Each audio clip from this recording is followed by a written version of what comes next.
This is a production of Hockey Night in Oswego. Only on WTOP.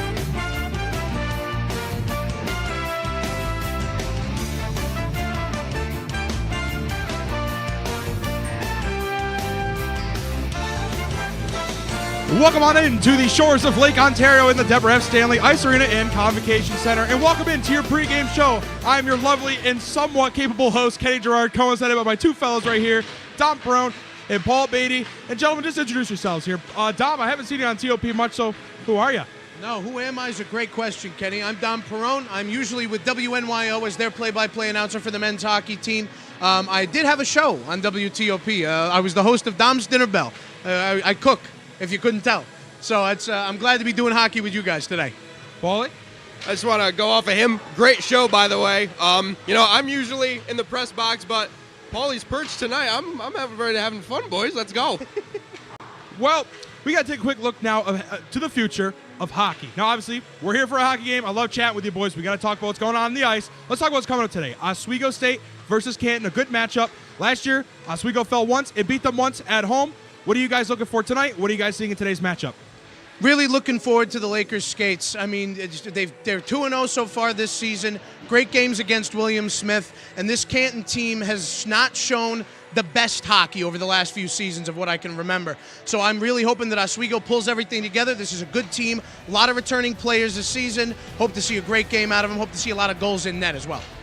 Yeah, I mean, in the first two games, the goaltending has really been established. I mean, 2-1 in both games, which actually happened this season and last season. Against William Smith, they won their first two games 2-1 in back-to-back seasons. So history repeating itself a little bit here, Kenny, but good goaltending so far, and like you guys were saying, a good team on the ice. And for Canton, not so much, but I mean, anything can happen here at the Deb tonight, boys. Absolutely. Last time we see these two teams, now Canton took the victory here in the Deb 2-1. Now, overall, throughout all of history, all the way back to the beginning of the Canton-Oswego times, Oswego is 12-3-1. The longest winning streak went to the Lakers of 11 games, and Canton, once they got their new head coach, really started to pick it up. But we're going to look ahead at some other games that are going on around the SUNYAC. Now, one game has been completed today, and that is Plattsburgh and Cortland. Plattsburgh lost 2-0 against Cortland. We also have Potsdam against Buff State up in the North Country, and then obviously right here, Oswego versus Canton. That Cortland team's unstoppable. You got to give them a nod here. I mean, what a team that is. Their men's team as well. It's an athletic college. What do you expect? Plattsburgh's always in the fight, but when Cortland comes to town, you know, it's a little hard to try and stay up on your 2 feet. I mean, they're still up in the rankings. Obviously 3-0 to start the year. 13-1 goals for and against average. For every 13 goals they score, they're only allowing one. A great Plattsburgh team, by the way, as well. They handled business today. Let's see what the rest can do with Potsdam and Buff State and these Oswego State Lakers. Right, all the matchups are taking place in the North Country and right here in the shores of Lake Ontario. We said the Plattsburgh game is done. Now it's time for Potsdam to take on Buffalo State, and we'll see what they do against them. And obviously the Kangaroos have hopped into the Deborah F. Stanley Ice Arena. I forgot how to talk, Tom. We're looking for a good matchup.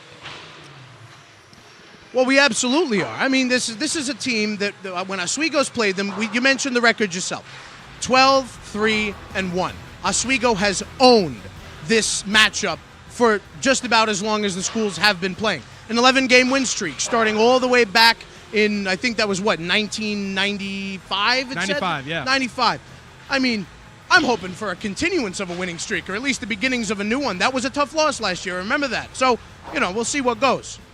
Very tough. The 11-game win streak, like you guys were saying, but in the last 4 matchups, Canton won 3 times. So right now they're 3-1 in the last 4 matchups. So, I mean, let's see what they can do here again if they can pull out another win. I mean, an abysmal start, really, to start off the season, but again, anything can really happen. Now we look back at this Canton team from last year. They went 14-11-0. They were better at home than they were on the road. They were 6-6 on the road, 8-5 at home. And in their conference, they went 8-10 last year in the SUNYAC. So I'm going to ask you guys a quick question. What are you guys looking from Canton to see how they come out strong in the SUNYAC this year? They come out strong in the SUNYAC. You got to stay out of the penalty box. Last few games for them, 10 penalties total. I'll bring it up again later, but that's not how you win games. Being down a player at all at any point in the game will clearly be detrimental. You're playing on the back foot. So in order for Canton to continue to be a competitor, the discipline's got to be there. Like you were saying, being disciplined, establish some net front presence in the first 2 games, they only got 1 goal to go for them, and that was an overtime winner. So even so, they went 3 periods of regulation without scoring, and then they let up 5 goals the next day to that same team. So getting ready early is a real big thing in the early season, Kenny. Absolutely, Jets. But that's all it's going to be for our A block here. Stick around after the commercial break. We'll be chit-chatting some more hockey. Look at the last time each of these teams played. Stick around. You're watching the pregame show right here on WTOP 10.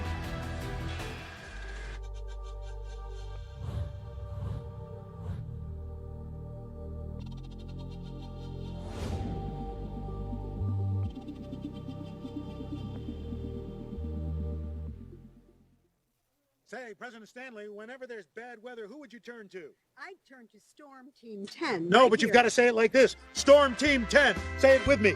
Storm Team 10.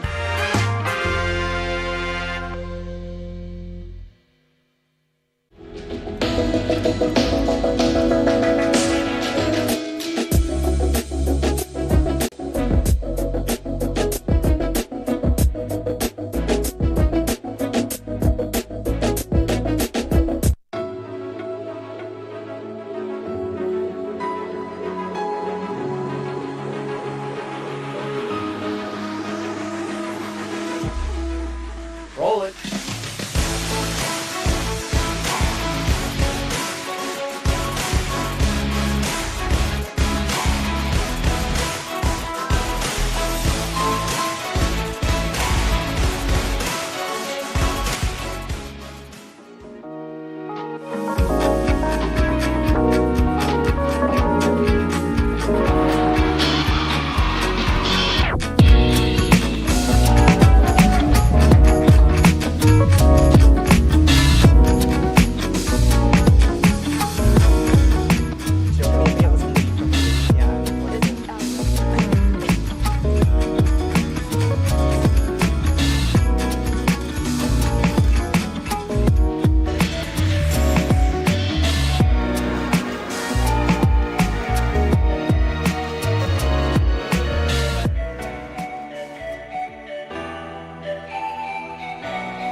Welcome back into the Deborah F. Stanley Ice Arena, and welcome back to WTOP 10's pregame show. I'm your host, Ken Gerard, coincided by Dom Perone and Paul Beatty.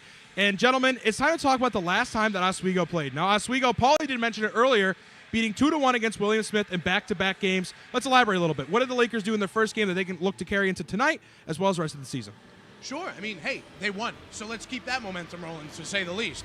But the defense was strong. The goaltending was absolutely stellar. Oswego was able to keep a good head on their shoulders. They stayed out of the box well. They were able to, they had they had 3 power plays that they did not capitalize on.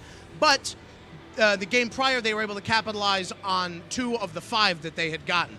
So their power play is kind of strong. They got to stick with that, and they've got to be able to maintain offensive possession within Canton's zone, because they were able to do it very well against William Smith. Now, let's look at the far side of the arena. Now, let's talk about the Canton Kangaroos. Now, they came out and played the number 2 team in the country in Adrian. Now, Adrian, they lost. Canton won 1-0 in overtime in the first game. The second game, totally different tale. Adrian wins 5-0 over SUNY Canton. They're coming off a tough loss. Now, Paulie, I ask you this time, what are you looking for from the Canton Kangaroos? I mean, anything could be better than that last time out. I mean, to win 1-0 in overtime, which, may I add, a 42-save shutout by their goaltender in their first game against 9 shots in an overtime winner. You want to take that momentum into the second game? They lost 5-0. Again, shots on shots on shots. They took, I believe, either 10 to 13 shots in that second game. There's really no offensive presence here for Canton. So to get in here in the Deb and get up into the net, into your attacking zone, that's really all you got to do. I mean, losing 5-0, you don't really see that every single day. So you want to get some points in the back of the net. They had a tough opponent. Now they're going to come play Oswego, who is another tough opponent. And both these teams are just on the outskirts of being ranked in the USCHO Top 15 poll. But speaking of that, let's transition now into the matchup history between both of these teams. Now, I talked about it a little bit earlier. Oswego overall is 12-3-1 against the Canton Kangaroos and are currently on a 1-game losing streak. Now, Oswego at home against Canton is 8-1-1. And their most recent matchup, Canton took the victory 2-1 right here in the Deb. Guys, now I'll ask Dom first, what are you looking for in this game that's different from last year and maybe going back to the past a little bit for Oswego? Well, it's easy to say, a win. You know, it's very straightforward, very blatant. I know that it's kind of stating the obvious here, but Oswego last year had a little bit of trouble keeping them out of the defensive zone. Their defense is a bit stronger this season. I think they're going to be able to take the puck away. The passing is crisp. It's going to be a good look from Oswego, I think, and they've just got to take the W tonight. Paulie? I mean, if I could just say what he said, I'd do it all over again. But it's about turning the narrative again. Like we said previously, 11 games. The first 11 games Oswego won. Now they're on a little bit of a cold streak. So to bring that back up, to get a win here in the Deb, I mean, just keep it going, and let's see if the Oswego State Lakers can get something done here. Maybe they can go 2-3 in the last 5. That's what they're hoping for. So just kind of keep up that momentum here. Absolutely, Paulie. And now, this is the part I've been a little bit more excited for, maybe more than these guys are. It's time for the DP keys. And the DP keys is pretty simple. We have Dom and we have Paulie. Now, each of these guys have keys in their possession. Not for the car, but for the game. Dom, I'm going to start with you. What are your keys to the game? Okay, so for Oswego, they got to solidify the power play. 2 and 8's okay. They got to get better at that because Canton needs to stay out of the box. Like I said, 10 penalties last 2 games. That's miserable. So Oswego might have a lot of chances to have a power play opportunity. As well for Oswego, keep the shifts short. Keep the fresh legs out there. Don't let your teammates get gassed. Don't get out there for an unnecessary amount of time. And for Canton, keep it out of your own end. They weren't able to do so against Adrian in that last game, 5-0. They must have been spending a lot of time there. So for the Roos, they got to keep it out of their own end and at least in the neutral zone. Sounds like this guy knows puck. We're going to find out if Paulie knows puck. Paulie, what are your keys to the game? So number 1 for Oswego is just shut down. I mean, Canton's been pretty abysmal in the first 2 games, to say it at least. But they played a tough Williams Smith team where they prevailed again 2-1 both times. And so why not do it again to a team who's still trying to find their footing? And then I just have it blatantly, score. Get some pucks in the back of the net. You're not going to win games if you don't score. So don't let it be close. Don't go into overtime. Get the zone pressure. Make a staple here in your home. And then, again, score. And then for Canton, I have here, pedal to the metal. Start off fast. 23 shots in 2 games is not anything to write home about. So get pressure early. Stick with the defense and the goaltending because at the end of the day, that's what can win the game for you guys. So help out your own team by setting off and having the other team to climb back. And just one more thing, day-to-day, play-by-play. The first day, your goalie had a shutout win. Second day, 5-0 loss. So you got to get some sort of momentum going here, boys. Absolutely, Paulie. And obviously, like I said, me and you have been in the press box quite a few times. My first key is usually score first. Whoever scores first in this game, I think, is going to be the victor. But speaking of the press box, we're not going to go to him quite yet. We had the crazy season there. Since me and Paulie are over here, we got a couple new fresh faces in there for you. That's going to come up after the break, as well as a wonderful Patsy McFeely down the sideline. You are watching WTOP 10's Hockey Night in Oswego pregame show. Stick around after the break.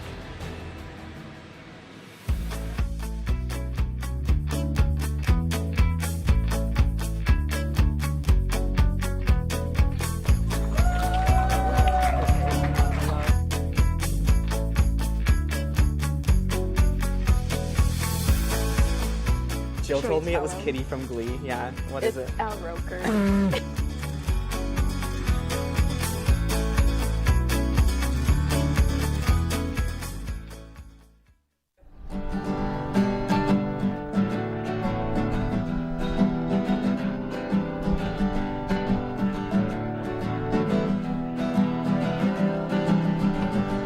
We're here for you, we're here for you. This is your channel too. With sports and news and what to do, we're here for you.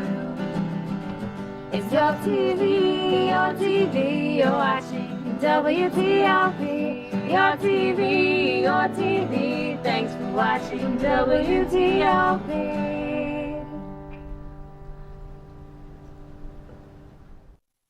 What's going on? Yeah, we go on at like 11:30. It's like No.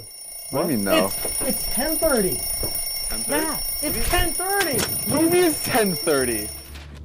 Hey, don't touch that. That's my ladder. Hey, man. Whoa. You know this book was already discounted 10%? Wow. Wow. Get a close-up of that one. Matthew, Broadcast news. look at that. Can we go back inside? I want to sleep in the studio again.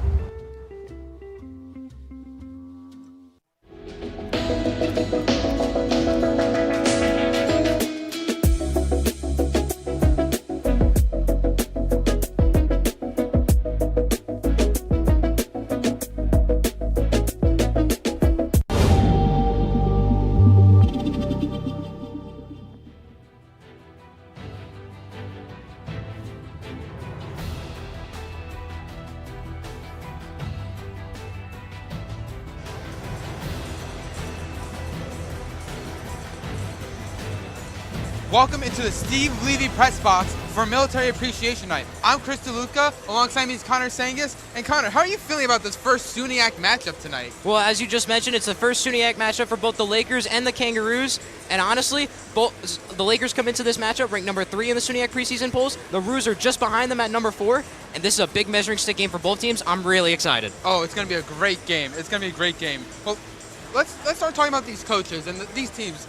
These teams' coaches are no strangers to each other, meaning every single year, including last year during Whiteout Weekend, where they split the series, Oswego winning 3-1 and then losing 2-1 to the Kangaroos. Can you tell me about this duel of coaches here, Connor? Yeah, and this coaching matchup really wasn't a big story until the hiring of Kaylee Hart for the SUNY Kangaroos. Before her hiring, Oswego was undefeated at a perfect 11-0 against the Kangaroos. But since she's taken over, the Kangaroos are now 3-1.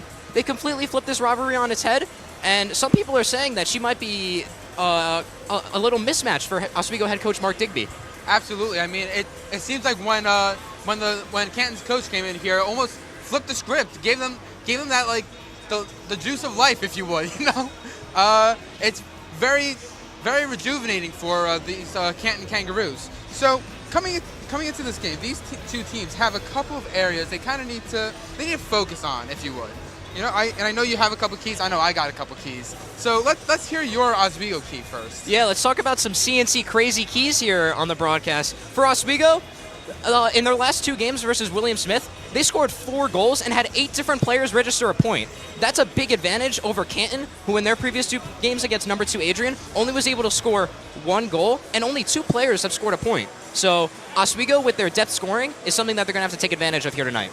Absolutely, and from my Oswego key, the Lakers have to get more quality shots. You know, I'm a strong believer. Anyone who's watched me on these broadcasts always know I'm all about A, physicality, but also B, shots on net. But it gets to a point where if you're just shooting the shot right into the breadbasket of the goalie, nothing's going to happen. You're not going to get those. You're not going to get into the goal. You're not going to get goals from those kind of shots. So they got to start taking more quality shots, making the goaltender work for it. And then going to the Canton keys, I'm going to start with mine first, if you don't mind. For my Canton key, I have the Kangaroos have got to stay out of the sin bin. That's pesky little penalty box. They have had 8 penalties in their last 2 games versus Adrian. I almost said William Smith there. I was thinking Lakers. They cannot afford to take these kinds of penalties when they're only averaging 0.5 goals a game at the moment compared to the Lakers' 2 goals. They need to stay out of that box. Yeah, and for my key for Canton, a little copy of your Oswego key, they got to get shots on goal. In Canton's Friday 1-0 overtime thriller win versus number 2 Adrian, they were outshot 42-10. I mean, they had no business winning that game. And in their 5-0 loss on Saturday, they were outshot 43-13. That's 85-23 on the weekend. They were outshot. It's pretty hard to win games when for every 1 shot on goal that you register, you give up 4 to your opponent. Absolutely. Well, as tonight is Military Appreciation Night, our silent reporter, Patsy McFeely, has a special guest in the audience today. Patsy? Thanks, Chris. WTOP proudly celebrates Military Appreciation Night. Here I am with our proud veteran. What is your name and what branch did you serve in? My name is Gretchen Digby and I served in the U.S. Army. And what years did you serve and what was your rank? I served from 1976 to 1980 and I was a sergeant for a military police unit. Oh, fantastic. And what brings you here to our game tonight? Oh, I've watched hockey for a very long time. Both of my boys played, and actually my son is the head coach of the women's team. Oh, so I try to get it to as many games in as we can. Oh, fantastic. So being the mother of the head coach, how do you think that our team's going to play tonight? Oh, chances are always good. It's always good with the Lakers. And how do you think that your son's coaching ability, do you think he took that from you, from your ability as a mother to, teach and coach? I don't know about that. His dad was a hockey player, and he's been playing since he was 3 years old, and we knew from a very easy, short time when he was little that he would probably be coaching somehow. You don't think any of your military background kind of brought him that leadership ability? Maybe. Who knows? We'll see. He does a pretty good job with the girls, and I all think they really like him and they respect him, so that's good. Well, thank you so much, and thank you for your service. We're going to now go to break. Thank you so much. La, la, la, la. Breathe. La, la, la, la, la, la. la la la la. Trees.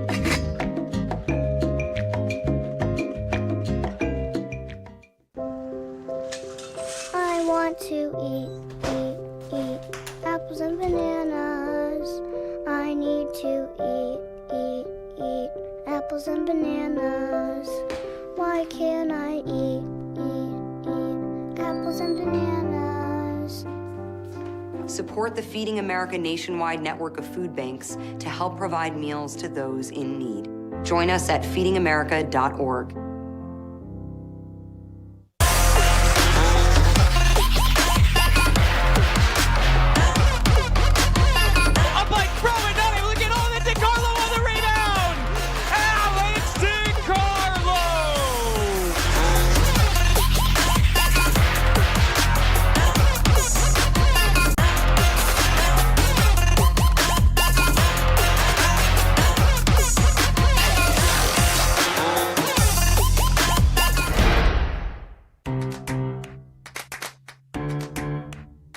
We'll deep dive into our feelings in our Real Talk segment. Stay tuned because it's about to get real.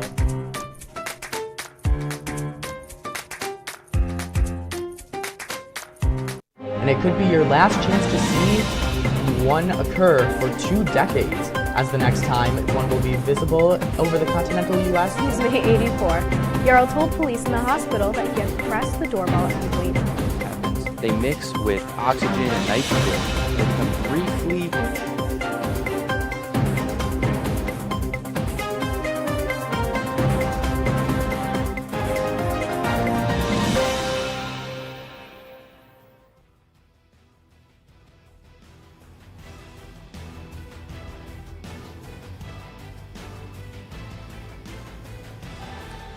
Welcome back into WTOP 10's Hockey Night in Oswego pregame, where the lights have dimmed and the excitement has grown. Thank you guys for joining us. I'm coincided by Dom Prone and Paul Beatty. And guys, I think it's that time. It's time for players to watch, picks, and puck drop. Let's start off with the players to watch. Dom, who are your players to watch? I got Tessa Mucha for the Oswego State Lakers, wearing number 12. She's a great skater. She's a fantastic playmaker. Only 2 goals last season, but a whole bunch of assists. Absolutely somebody to watch out for. And of course, Molly Lenahan, the goalkeeper for the Roos tonight. First game all season, had an 8-9 record last season, but she had a 1.89 goals against average and a .932 save percentage with that 8-9 record. Well, there you go, Dom. Let's go over now to Paulie and his picks. Paulie, now who do you got? Yeah, I'm going to try and go quickly here because it's dark out and I'm scared. No. Take your time. No, I know. I'm just scared because the lights are off. But my Oswego player to watch is going to be number 3, Helly Van Dam. And Helly Van Dang, I mean, had 2 key assists through the first 2 games. And you know what we call those in hockey? Apples. She's acting like Johnny Appleseed. She's throwing assists everywhere. She's like, you want an assist? I see these people in the crowd. Do you want an assist? She's only got 2, so I'm only going to do 2. And then my Canton player to watch, is number 19, Jordan Caraccio. Oswego, New York's own, played every game last season for the Kangaroos, 10 block shots, 7 assists as a freshman nonetheless last year. So can she come back into her hometown and make a staple? Who knows, but it's going to be a good one today, Kenny. Absolutely, guys. And, well, you guys went so quick. You guys gave me time to pick a player to watch. And for Oswego, I'm going to take Lexi Levy. I'm going to take the goalie. I think the goaltender is where it all starts. This team is a high-scoring team. If Oswego can keep it low, the last few games, 2-1, 2-1, 2-0, 3-0, 2-0, 1-0. If the scoring stays low, Lexi Levy will be the game changer in this game. But, guys, I do think it's time for our favorite part. It's time to make our picks. Dom Perone, kick us off. That's very, very simple for me. I think it's going to be a 4-0 bout for Oswego. You've got a brand new goaltender in net, somebody who hasn't been in the game since last season. You've got to get the rust out. You got to be able to shake that kind of thing off. I think Oswego strikes hard, strikes fast, and strikes first. Cobra Kai style. You know what I mean? So I think 4-0 is my call. Sound like Charlie Harkins there, the Long Island Python. Anyway, Paulie, what's your pick? Well, so he actually picked my pick, so I was going to go 4-0. Yeah, right. So was I going to be generous to Oswego, or was I going to be generous to Canton? I'm going 4-1. I can't have a lot of fun, and I can't be, I guess, the good guy here. So they get 1. 4-1 is my final prediction, Oswego. Well, I guess it's my turn, and Well, it's time to pick out the brooms, unlike the LA Dodgers, and we've got a sweep up here on the perch. It's Oswego, 3-1 for me. The Lakers are going to come out and take a 3-1 victory. And while people are talking about the Yankees, I forget about it. I think the Lakers come in here tonight. They win 3-1 over the Canton Kangaroos and get off to a good start. Guys, before we go away here, do we have any more closing thoughts from you two gentlemen? Let's go Lakers. What he said.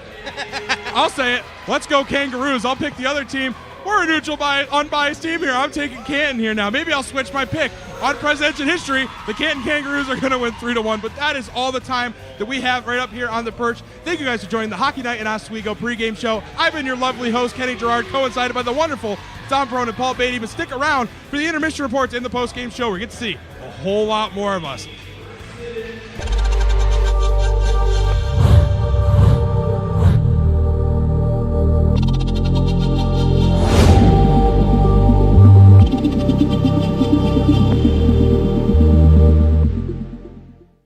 Say, President Stanley, whenever there's bad weather, who would you turn to? I'd turn to Storm Team 10. No, but you've got to say it like this. Storm Team 10. Say it with me.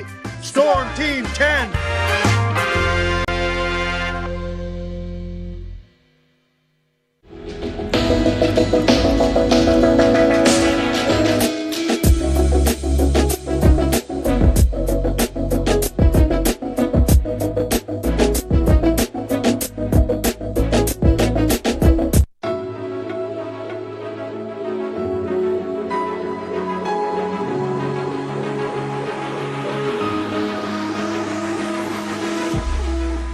Roll it.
Jill told me it was Kitty from Glee. Yeah, what is it? Al Roker.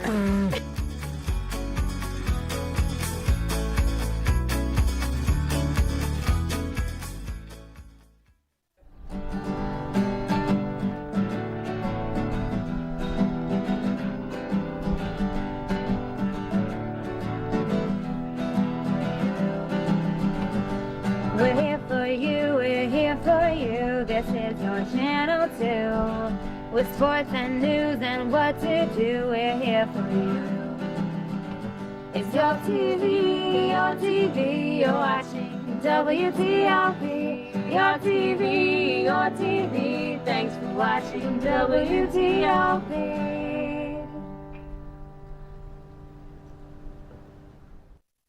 What's going on? Yeah, dude, we go on at like 11:30. It's like No. What do you mean no? It's 10:30. 10:30? Yeah, it's 10:30. Movie is 10:30. Hey, don't touch that. That's my ladder. Hey, man. Whoa. You know this book was already discounted 10%? Wow. Get a close up of that one. Matthew, Look at that. Can we go back inside? I want to sleep in the studio again.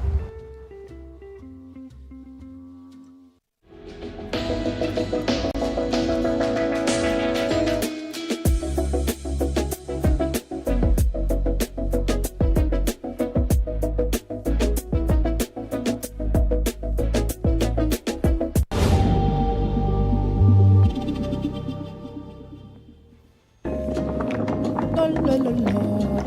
Breathe. La la la la la la. la la la. Freeze.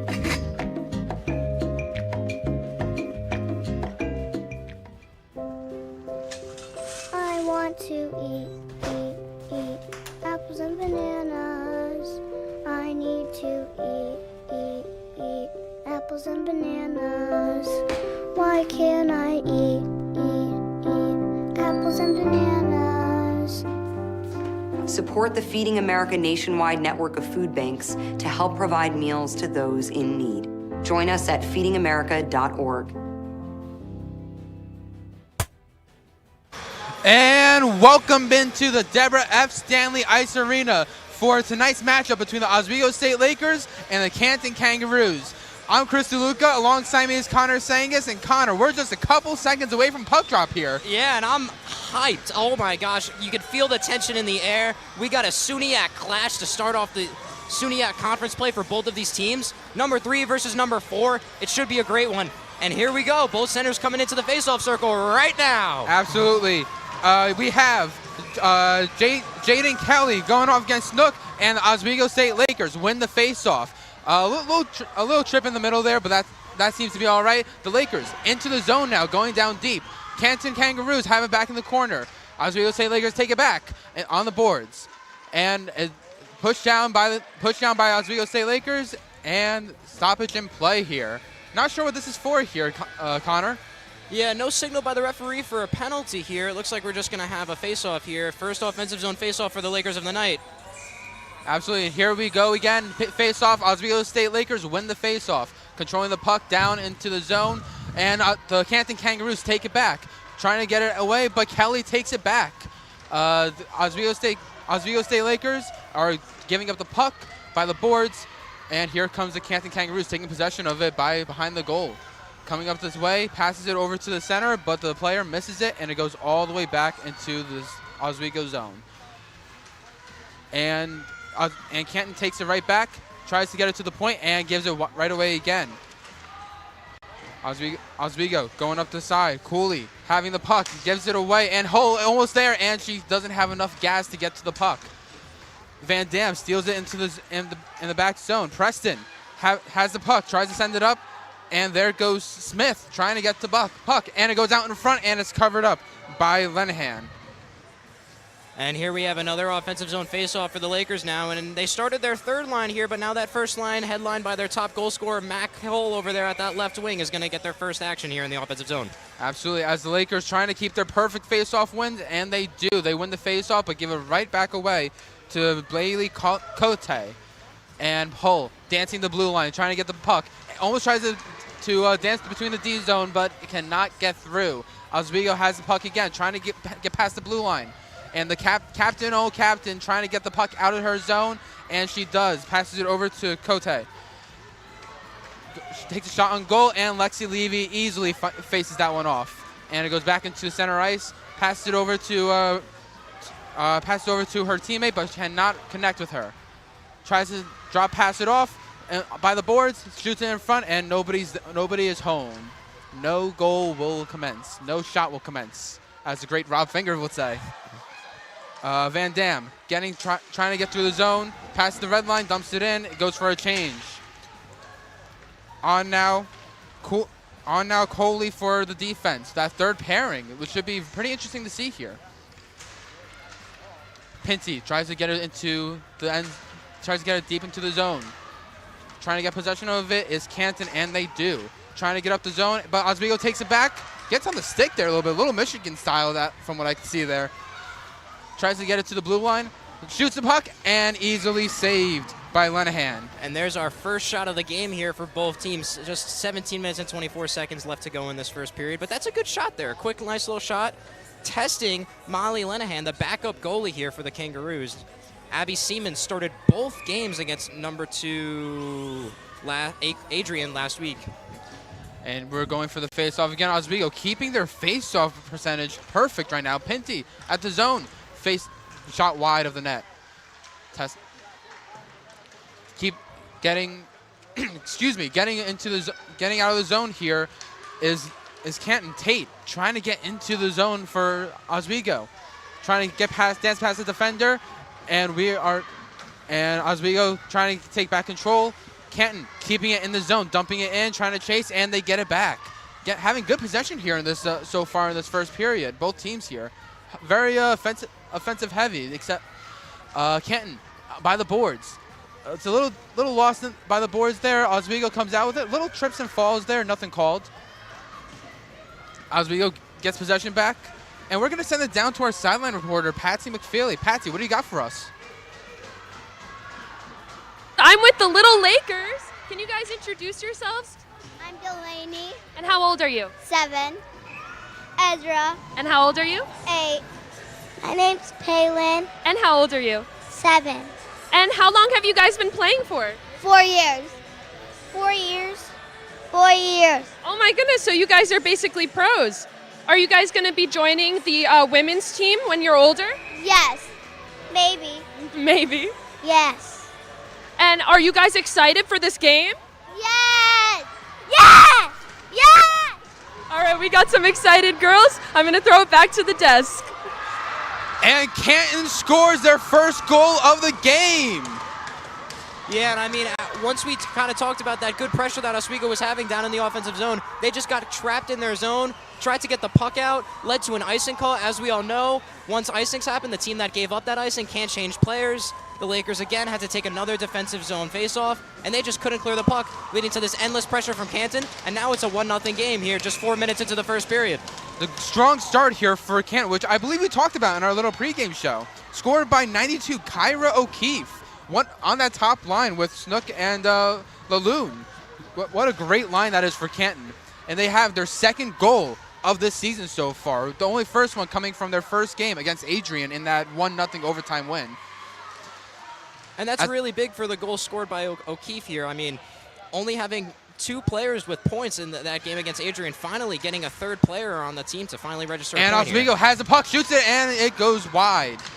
Right off the goaltender, excuse me, from Lenahan. And Oswego getting it back in their defensive zone. Pass it over to Majewski. And Hull loses the puck there. You don't always see that often from her. And the Lakers dump it into the zone while they go for a change. Preston's line is out, Smith's line is out, and the Lakers have the puck in the offensive zone. A bad turnover by the Canton Kangaroos. Oswego trying to get through. 15-10 to go in this period. Smith Canton losing their stick. Number 82 there, Valaket. No relation to Steve Valaket there. Canton having the puck, gives it away to Oswego. Van Dam having the puck and gives it right back over.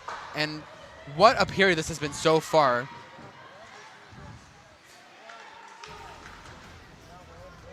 Canton with the puck, tries to clear it and taken back by Oswego. Heavy possession here so far in this by Oswego in this in the shift. Shoots the puck and it's a giveaway. Almost a breakaway for Canton, and what a good defensive effort by Preston. As they shoot the puck into the zone to go for a change. That could have been really dangerous there, Connor. Yeah, no, it certainly could have. And the turnovers seem to be the early story of this game as the Lakers just keep turning that puck over. Absolutely, as Canton is starting to go into the zone, looking for maybe a second goal here, starting off that really strong here, trying to maybe triple their already goals of the season. As Oswego takes it back and shoots it into the zone. A lot of dump and chase so far for Oswego. Benerick puts it in front, and here is a chance for Oswego, and they give it up. Oswego takes it back. Benerick trying to go behind the zone, tries to pass it out in front, and Benerick cannot. Oh, and here we go. And nothing. No shot is happening. Oswego puts it right back into the zone. Trying to go for another dump and chase. Hasn't been working for them so far, and it comes out of the offensive zone. Cooley tries to get it up to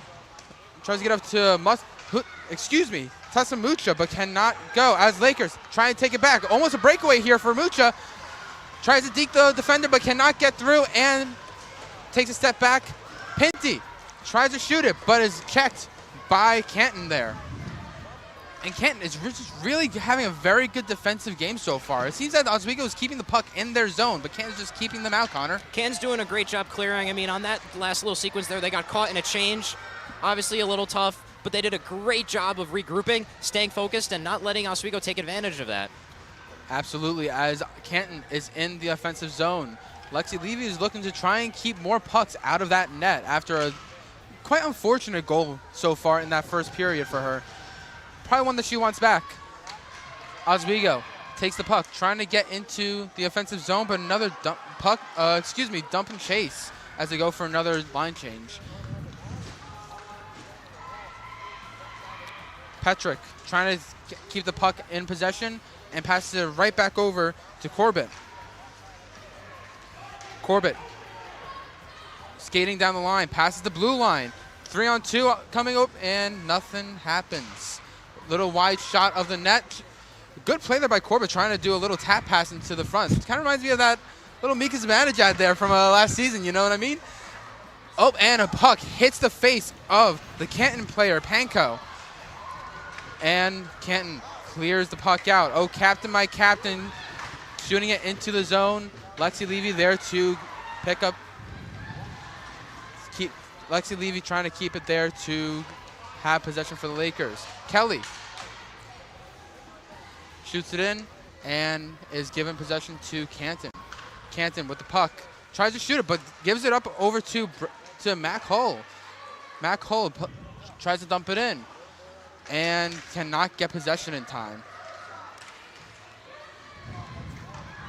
Preston controlling the puck right there. Smith coming into the zone, passes it in front. What a shot by Hull, but nothing goes. That is one of their best opportunities so far this period. And another shot, just barely fenced it off. Lenahan, she's been solid so far in this period. 2 great opportunities and nothing goes. Yeah, and the majority of these Laker chances were coming from right in front of the net. For the first about 10 minutes of this period, they just couldn't get any bodies there. There were a lot of pucks there, a lot of passes with no one to go to. But on that pass shift there by that first line, finally getting some bodies in front of the net. And obviously, that results in quality scoring chances. Absolutely. It's been their best chance so far this game, as we are 10 minutes and 38 seconds left in this period. Pinty with the puck, passes it over to Coley. Passes it up to McGrath, tries to get it. Given to Pinty again. Going for a shot, passes it over to McGrath, and wide of the net. Back up to the point, and shoots to the goal, tries to tip, and nothing goes. Canton trying to break out with that puck, and swing and a miss, caught by the goalie. Lenahan, so far this period, hasn't really been tested too much, but that last shift that we just saw over there, really tested. She's been stood on her head. No, yeah, I agree with you 100%. I mean, she faced 2 high-quality scoring chances.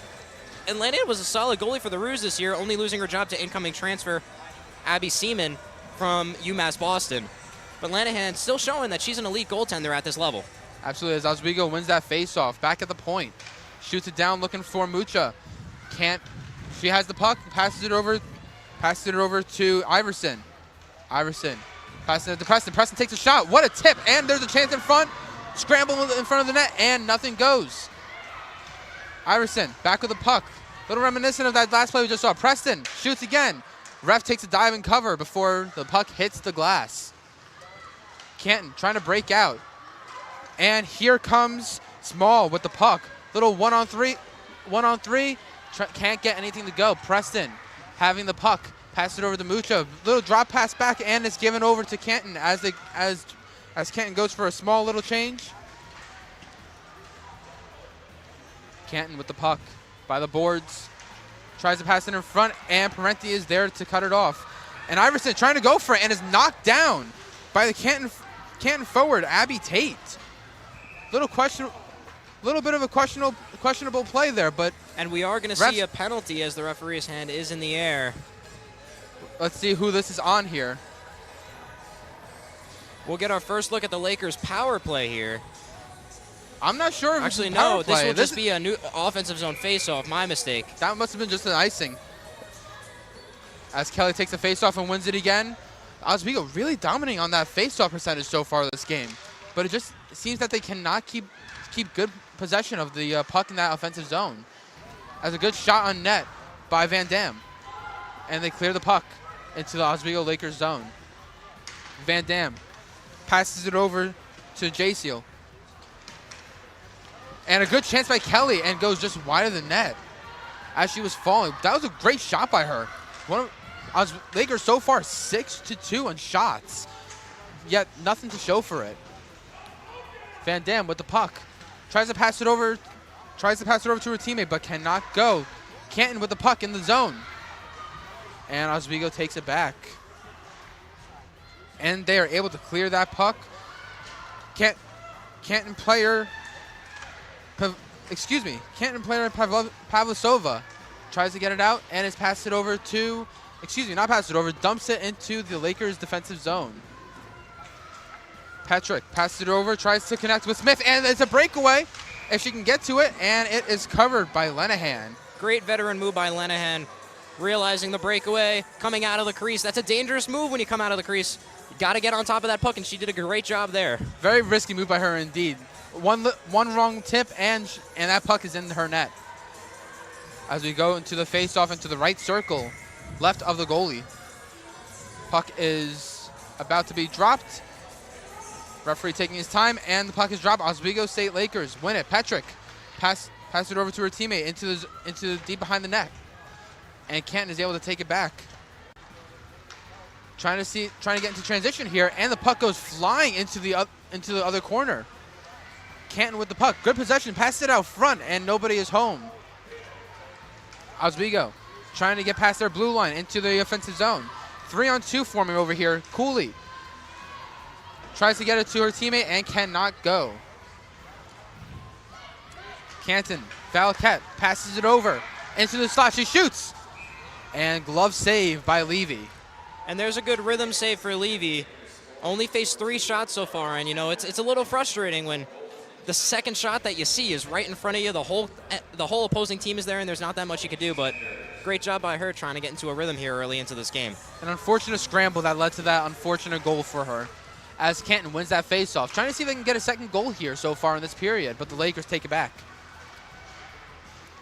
Lakers trying to get it out of their defensive zone, but Canton takes it back small with the puck by the boards, being pinned up against it. And the Lakers are able to get it out. McGrath trying to get into the zone. Benerick with the puck, trying to get to the puck, but can't go. And Preston trying to stop Canton from getting that puck. Lakers trying to get into the other zone, but gives it right back to Canton. Coming to the zone, she shoots, and saved by Lenahan. Sorry. If I'm the Lakers, I just want to get a little closer with my shots there. I mean, that's an easy shot for Lenahan to see. She's not screened, and you're just testing her glove side. I mean, most goalies prefer getting tested on the glove side. You're just able to catch it, get an offensive zone faceoff. But nevertheless, another shot for Lakers. They're up 7-3 here in terms of shots on goal. The shots on goal do not reflect the score, as it is 1-0 Canton so far with 6 minutes and 35 seconds left in this period. Oswego trying to battle in the corner, tries to pass it out front for Iverson, but cannot go. Snook with the puck and gives it away to Mucha. Malone trying to get out of the zone here to try and get some offense going. Passes it over to Snook. Canton shoots, save, and what a rebound for Canton, but unfortunately for them, it does not happen. And all in front by herself, and oh, what a save by Levy. What a save as she stretches out the pad to get that puck out of the blue paint. What a sequence by Levy there. I mean, her defense completely abandoned her, giving up 3 great opportunity scoring chances for Canton here. But Levy stands tall, proving again why she's the leader of this team. Iverson dancing around the defenders and gives the puck away. Corbett shoots it into the zone, going for another change, the Lakers. Pinty, Kelly, Majewski on. Lakers take it back, trying to dance into that blue line. And she is tripped, and no call. Lenahan covers up that puck for the Canton Kangaroos. 7-5 is our shot count in favor of the Lakers as we go into the face-off to the right of the goalie. And it looks like there's going to be a penalty, a slashing call on Canton Jordan Carocchio. So we're going to take a look here at the Oswego State Lakers' first power play. Yeah, this is our first opportunity to look at this power play unit in this game.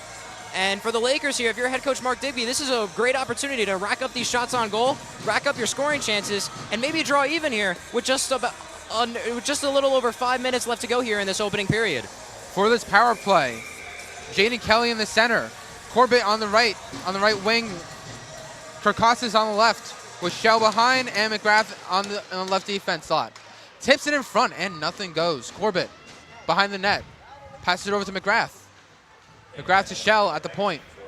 Kirkostas tries to pass it back down to Corbett. Corbett loses control of the puck, and Canton tries to get control back, but cannot. Shell, passed it over to Kirkostas. Back to Shell, she shoots, save. Back down to Kirkostas in the corner. Corbett passes it over to McGrath, dancing behind the net. Corbett with the puck, looks behind the net, tries to get it to Kelly, but she is not there. Canton trying to get that puck. Hansen trying to battle it out with Kelly and Corbett in that corner, with McGrath trying to reach in with her stick. And the puck is loose, and Canton has the puck and is going to clear it. Shell trying to get something going here, but Canton is offsides, so they cannot get into that zone. As Canton is starting to put on a little bit of pressure here while on the penalty kill. A little surprising here, as we have 40 seconds left in the penalty given to Carroccio.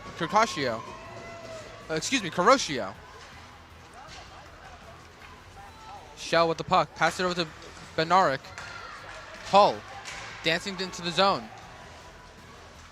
Trying to look for somebody out front, but covered up. Canton with the puck, and they go for the clear, and it is stopped by Van Dam. Van Dam over to Cooley. Shoots in front, and it goes right off the post. It goes right off the iron. What a chance there by Cooley. As Cooley with the puck behind the net, gets it over to Bednarik. And penalty is over as Bednarik rings it right off the side of the iron. Cooley with the puck. Van Dam shot right into the breadbasket of that goalie, and she covers it up. Yeah, and that's just an unfortunate power play there for the Lakers. I mean, only able to register 2 shots on goal during the power play. They spent a considerable amount of time on their defensive zone when they have the man advantage. And on top of that, they did get that one good scoring chance up in the front of the net on a little deflection a la Chris Kreider on the power play. That's how he got a lot of his goals when he got 50 just a few years ago. But unfortunately, couldn't make anything. Sitting right in the office trying to get those tip-ins. The Lakers give it over to Canton. And there's a potential breakaway forming here. But Oswego able to get, and there's going to be a call on the play. Penalty. Levy is to the bench. Extra attackers about to come on. Lakers trying to get that puck, and Canton touches up. And we are going to see another power play here by the Oswego State Lakers. Yeah, and that's going to be a hooking call here on Riley Ansel. And that Laker power play is now quickly going to get another opportunity here with 2 minutes and 46 seconds left in this period. And let's see if they could spend more time in the offensive zone this time. We'll see. This second power play unit. Hull on the right wing. Bednarik in the center. Parenti in the center. Bednarik on the left wing. Van Dam on the left point, and Cooley on the right. Van Dam with the puck, passes it over to Hull. Puts it in front. Trying to get a tip in, and nothing happens. Bednarik with a shot in front, and covered up. And that's a good sequence here for the second power play unit. They're looking a lot better, but here Mark Digby's taken a few of them off. Digby, of course, when he was an assistant coach at his alma mater in Brockport, specialized on power play units, so it'll be interesting to see how his Lakers do today. Absolutely, as the Lakers go for the face-off, and they win it. Cooley with the puck, passing it over to Hull. Trying to look for somebody out front. Bednarik to Van Dam. Back to Bednarik by the point. Dancing behind the red circle. Hull with the puck, shoots it in front for Bednarik, and what a deflection! And it's a scramble, and it's in the goal! It's in the net! It's a goal! Oswego State Lakers with their first goal of the game. It's a power play goal, scored by number 74, Bednarik. And what a goal for the Lakers. You can hear that Deb has come alive. It's now a 1-1 game. And just look at that difference in shots on goal. The Lakers at 14, Canton only at 5. We mentioned the amount of penalties that Canton committed last weekend. 8 total. They've already got 2 here in the opening period. And as we get ready for this next faceoff, 1-1 is our score here with 2 minutes and 8 seconds left to go. Kelly on the faceoff. Wins it, loses it for Oswego. Canton has the puck and gives it right back over to Shell. Shell over to Petrick. To Corbett. And up the middle for Majewski. Shell trying to get into the zone. Majewski with the puck. 2-on-1 formulating here and shoots, and it goes off the iron, right off that crossbar. That's 2 times now in this period that it has gone off the iron. Canton with the puck, trying to get out of the zone, potentially trying to get out of this period here. Too many good chances for the Lakers here. Yeah, is the ice tilted? I mean, it sure looks like it. In these final 10 minutes, Oswego has come alive after what was a frustrating opening 10 to start the opening period. Absolutely, as the Lakers go for another change, dumps it into the zone, behind the net. Canton with the puck, trying to dance behind the Oswego defender, the Oswego forward.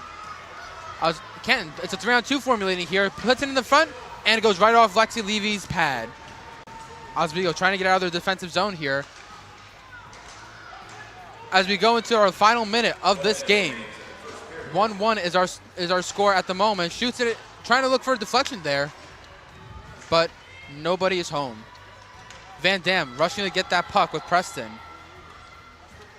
Van Dam with the puck behind the net, dancing around, and kind of seems to lose the puck there with the Canton defender, or the Canton forward trying to pressure her. Preston to Cooley.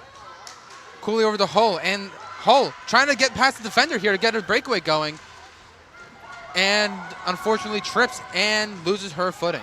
Canton driving into the zone here, trying to see, and it's offside. Offside is the call here as we have 22.5 seconds left remaining in this period.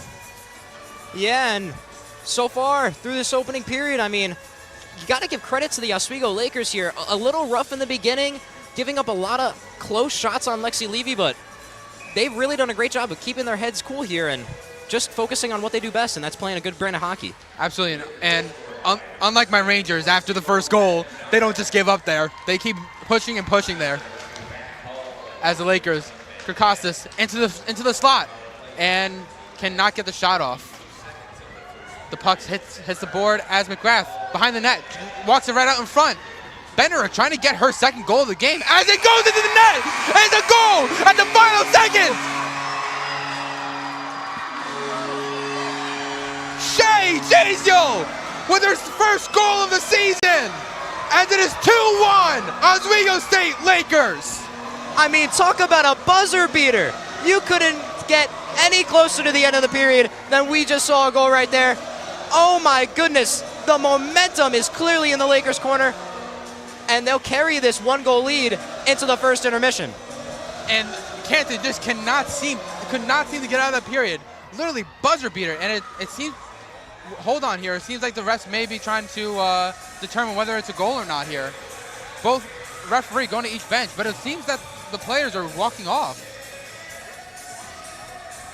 We will see here if this will become a goal, if this will stand.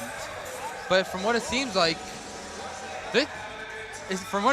this may count here for the Lakers. Yeah, with both teams heading off to the bench, it kind of seems like this will be a 2-1 lead. It just looks like the ref is over there talking to Kaylee Hart, just explaining what happened, but I think they're going to keep this goal with Oswego, as it'll be a 2-1 Oswego lead as we head into this first intermission.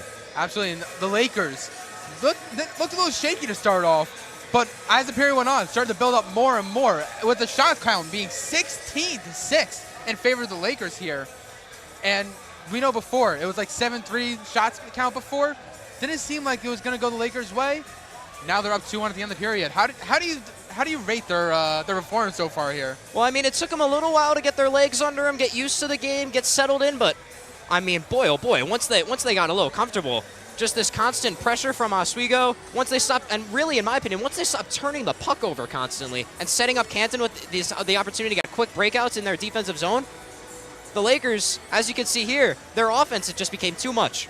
Absolutely. Honestly, after that, especially after that second goal, I was saying cowabunga. What a goal. What a sequence. But that's gonna do it for our first intermission, for our first period. But stick around because we have Kenny, Dom, and Paulie on the perch for your first period intermission, only on WTOP 10.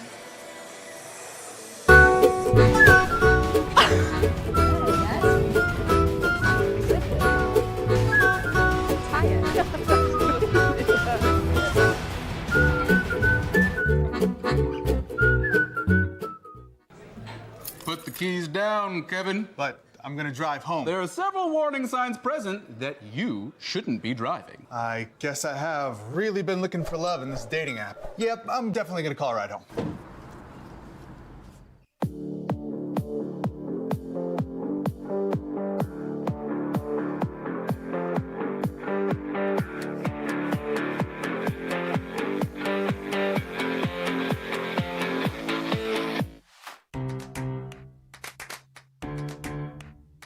We'll deep dive into our feelings in our Real Talk segment. Stay tuned because it's about to get real.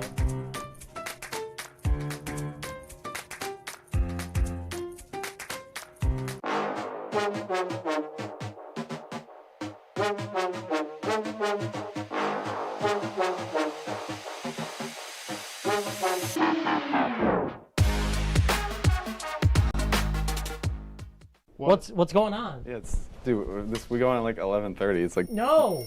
What do you mean no? It's 10:30. 10:30? Yeah, it's 10:30. What do you mean it's 10:30? Hey, don't touch that. That's my ladder. Hey, man. Whoa. You know this book was already discounted 10%? Wow. Get a closer with that one. Broadcast Look news. at that. Can we go back inside? I want to sleep in the studio again.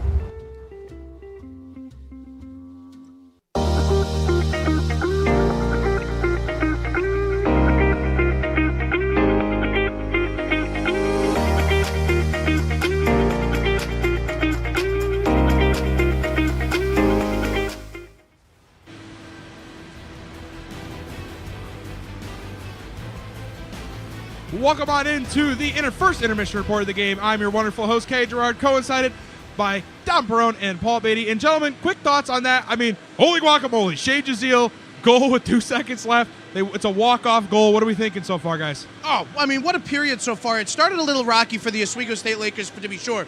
Hopping in like a kangaroo quick. It was an O'Keefe goal to start it at 16-12. Only 4 minutes into the game, they strike first. Not what Oswego wanted, but they came right back. Bednarik with a great shot, and Jazeel with a great shot. Paulie? Zooey mama, what a goal that was to end off the first period. I can't really say it any better myself. Dom Peroni actually kind of got all the points, but Canton, like they haven't done in the previous 2 games, they finally got something early. Exactly, Paulie. What an interesting start, but down on the rink side is Patsy McFeely with more information. Patsy, let's hear it. Thanks, guys. A very strong finish for the Oswego State Lakers. I'm here with some very excited fans. How are you guys feeling tonight about those last 2 scores? Right there. That was excellent. So awesome. Right at the buzzer. She should interview us. Great. And how do you? Just be like, Patsy Great. McFeely. We're here. What is your guys' relation to Rachel? So Rachel's a student in our office. We work in university advancement. Amazing. And how are you feeling about the second period? Oh, I'm hoping we score at least 2 more goals. Me too. All right. Thank you so much. And I'll bring it back to the desk. Thank you very much, Patsy. And well, Dom, as I mentioned earlier, it is your first time up on the perch.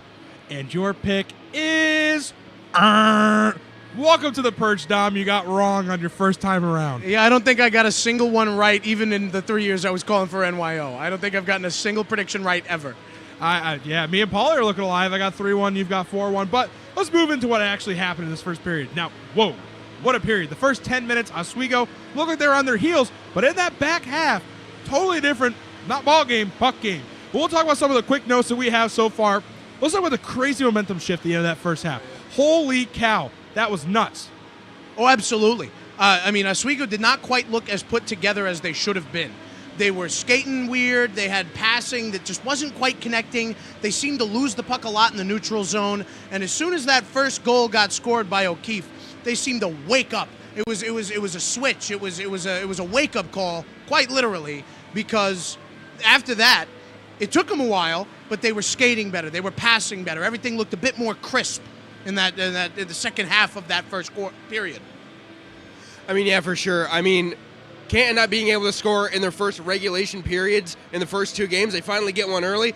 Took the air out of the room, kind of. I mean, I felt it even up at the perch, but Oswego comes back with 2 goals to swing it their way. They're leading 2-1 after 1 period.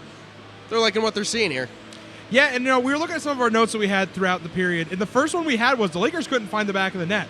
Well, did that change? Just like Eric Cartman says, screw you guys, I'm going to get a score. So it's a completely different game now. Cairo keeps having a good day, but Oswego is currently out shooting Canton 26-15. They're dominating the faceoff 13-4. And Oswego has 2 power plays and converting on 1 goal. And I forget which one of you two said that earlier about the power play, but they're converting now. They absolutely are. That's 2 power plays, 1 score. That was the Bednarik goal on a power. It was a great setup, great power play. She just absolutely rushed the crease there. Able to dump it in herself, no assist on that. Absolutely great goal, and the power play looked good, but as I had said, it's a Canton problem of not being able to stay out of the box. I mean, absolutely, and I think one of my players to watch actually were in the box, so you got to watch her for 2 minutes just sitting down. Obviously, they didn't score on that one, but the second one, Oswego prevailed. They scored on it. Stay out the box and maybe don't let Oswego score again. I mean, I think that's going to be a big thing going forward in this game to minimize penalties. Absolutely. This is a favorite question I like to ask when I'm in this position as host. Now, Paulie, you are the head coach of the Oswego team right now. What are you saying to your girls in the locker room? You just got a last-second goal. The momentum is clearly on your side. You're up 2-1 now. What are you saying? Foot on the gas. Keep it going. I mean, obviously you don't want those goals happening in the final seconds. Maybe get them right in the middle of the period. But in goals like that, there's no way to return in the same period because there's no time left on the clock. So they'll have to wait till the second period to get it going again. So maybe it was a storm front there for Canton trying to get some momentum going on their side, but can't do it. Wait till the second period. Now, Tom, I think you can see where this is going. You're the Canton head coach now. You just got a goal score on you in the very last second, a walk-off goal. It's now 2-1, but you had a lead earlier on. Now, what are you saying in the locker room? Oh, what are you doing? You score first and you let them in twice, once at the very end. Realistically, though, it's one of those things where it's back up your goaltender. You can't have the goaltender be the only form of defense. That has been a key of mine for God knows how long. Leaving the goalie out to dry is going to kill your momentum because when you leave it up to the goalie and you're not getting in front of pucks, you're not trying to steal things away, your defensive play is sloppy, you're going to lose games. Defense wins championships. You were talking about it earlier, Paulie. And with no defense to back up a tendy that's pretty good, what are you doing?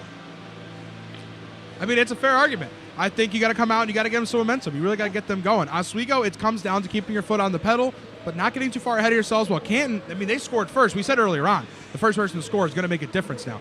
So I will ask you guys again now, what are some different keys? Now, we obviously had keys at the beginning of this to talk about what we thought going into the game. Well, now we are a full period into this game. I'm going to ask you, Dom, what do you think your keys are now going into the second period? Well, for Canton, first and foremost, it's tighten up the defense. It's tighten up the defense big time and stay out of the box still. That is absolutely key. Now, for Oswego, keep the passes crisp, keep it in the offensive zone. Don't let them get back towards Levy. Do not let them get into and past the neutral zone. Keep the puck where you need it, where you want it, and don't let go. Absolutely, and it wouldn't be DP's keys without P's keys. So, Paulie, what do you got for me? I just say enough of the sloppy plays on both sides. I mean, with Oswego, like Dom had mentioned previously, a lot of errant passes that didn't connect. It almost seemed like the ball had a virus on it because no one wanted to touch it. And even for Canton, there's a net mouth scramble where the puck ended up going in, and then obviously in the final seconds, they let one slip by. So that ended up costing them the lead, and so far the first period. Paulie, you let one slip by. It's a ball? Did I say ball? You said ball. You said ball. Paulie's first time on the perch. Yikes. You said second. I'm normally up there. Give me some time. Give me some time, please. Well, there's one other thing, guys, that is outstanding to me is I'm looking down at some stats here on my computer.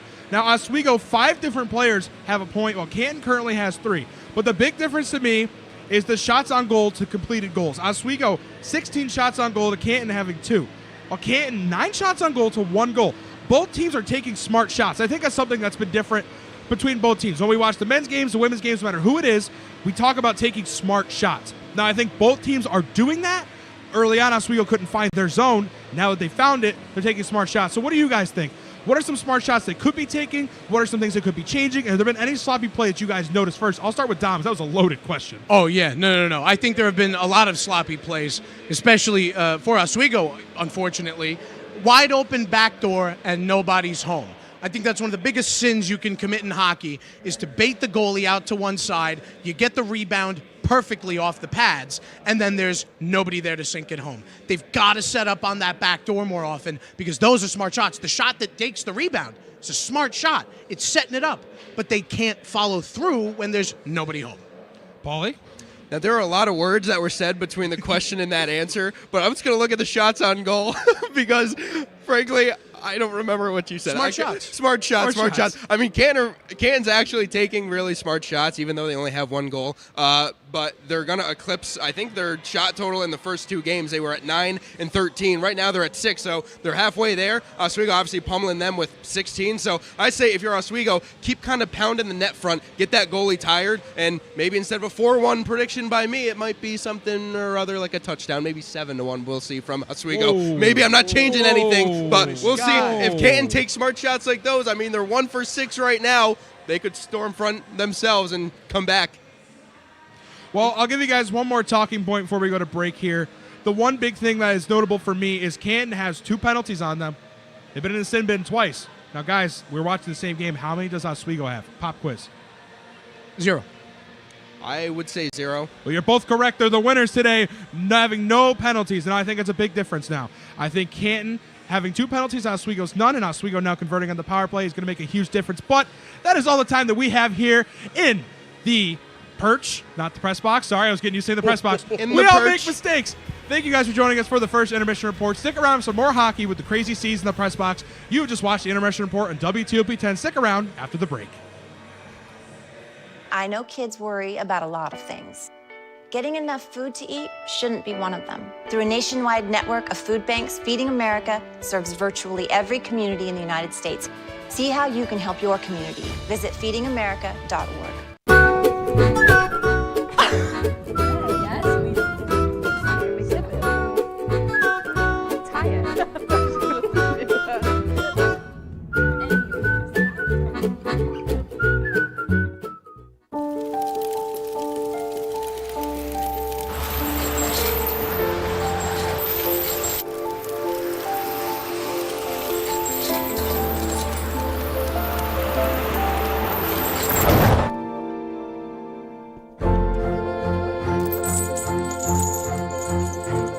Did you know dragging chains can spark a wildfire? Only you can prevent wildfires.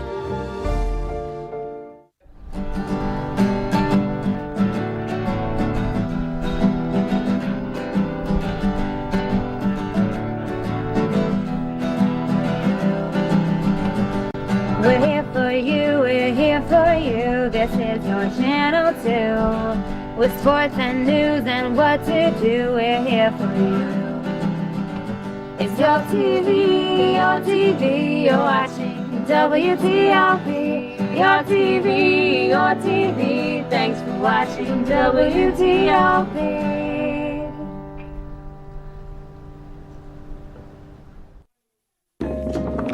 La la la la. Breathe. La la la la la la. La la la la. Freeze.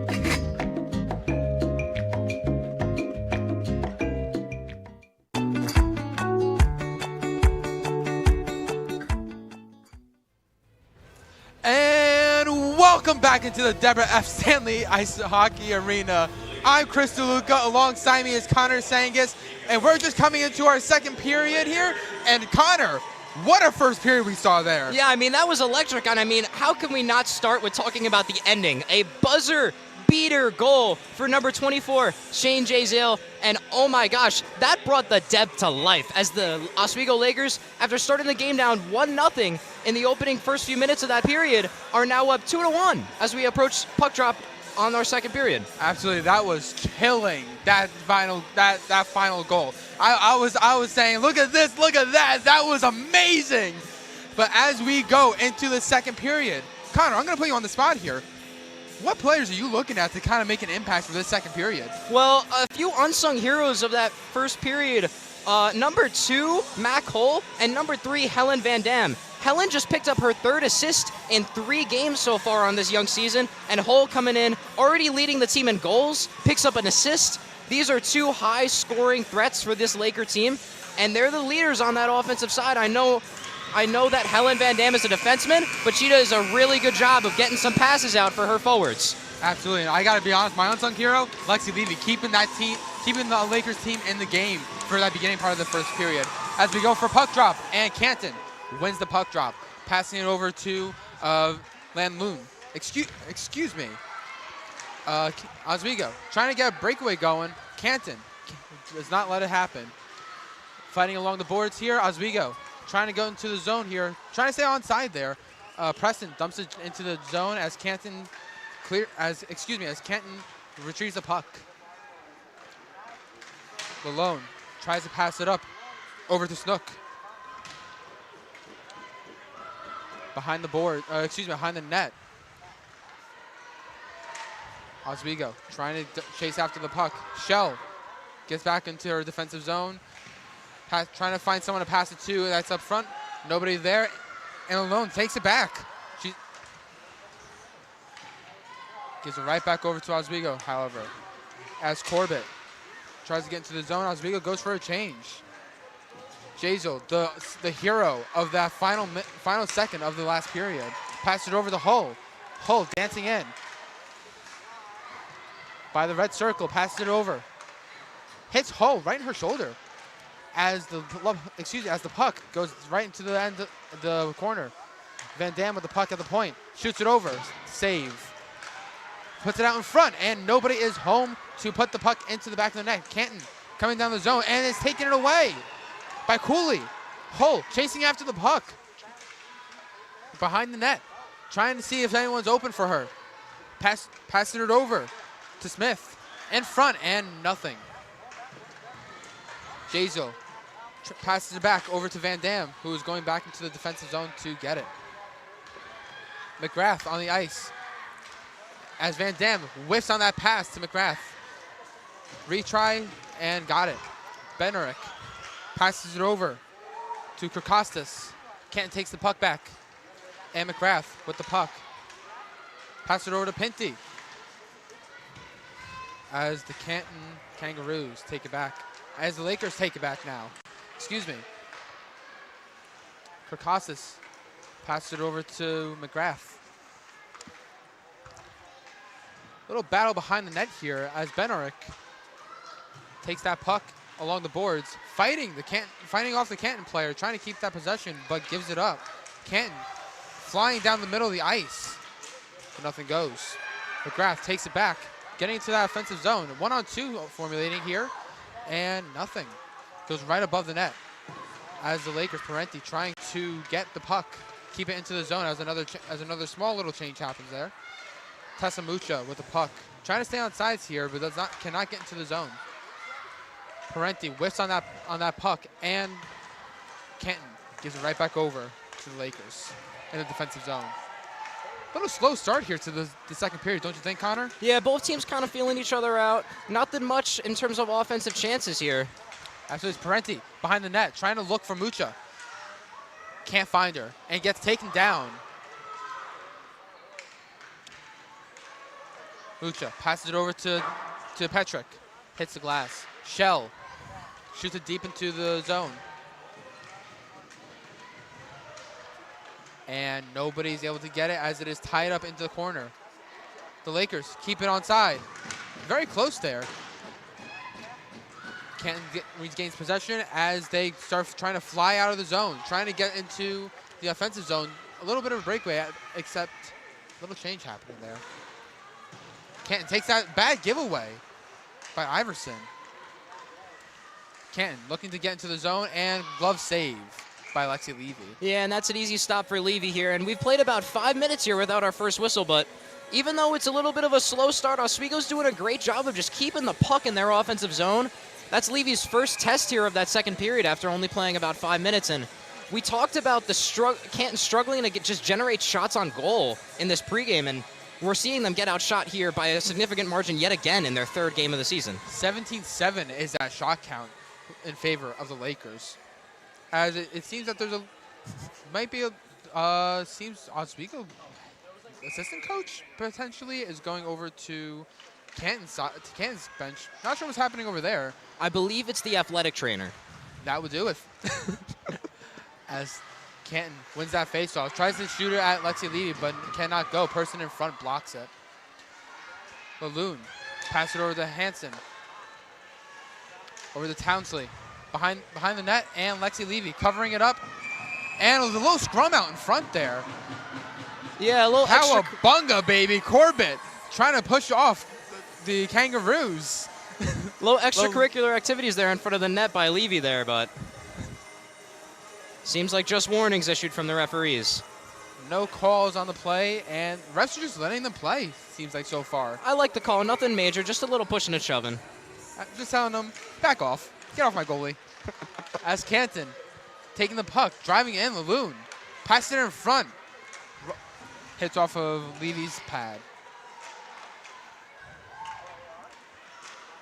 Laloon passes it in front to Hansen, and it goes out of the zone. And Van Dam just taking a dive right there. Not sure what she tripped on. Maybe the ghost of past Christmas there. Canton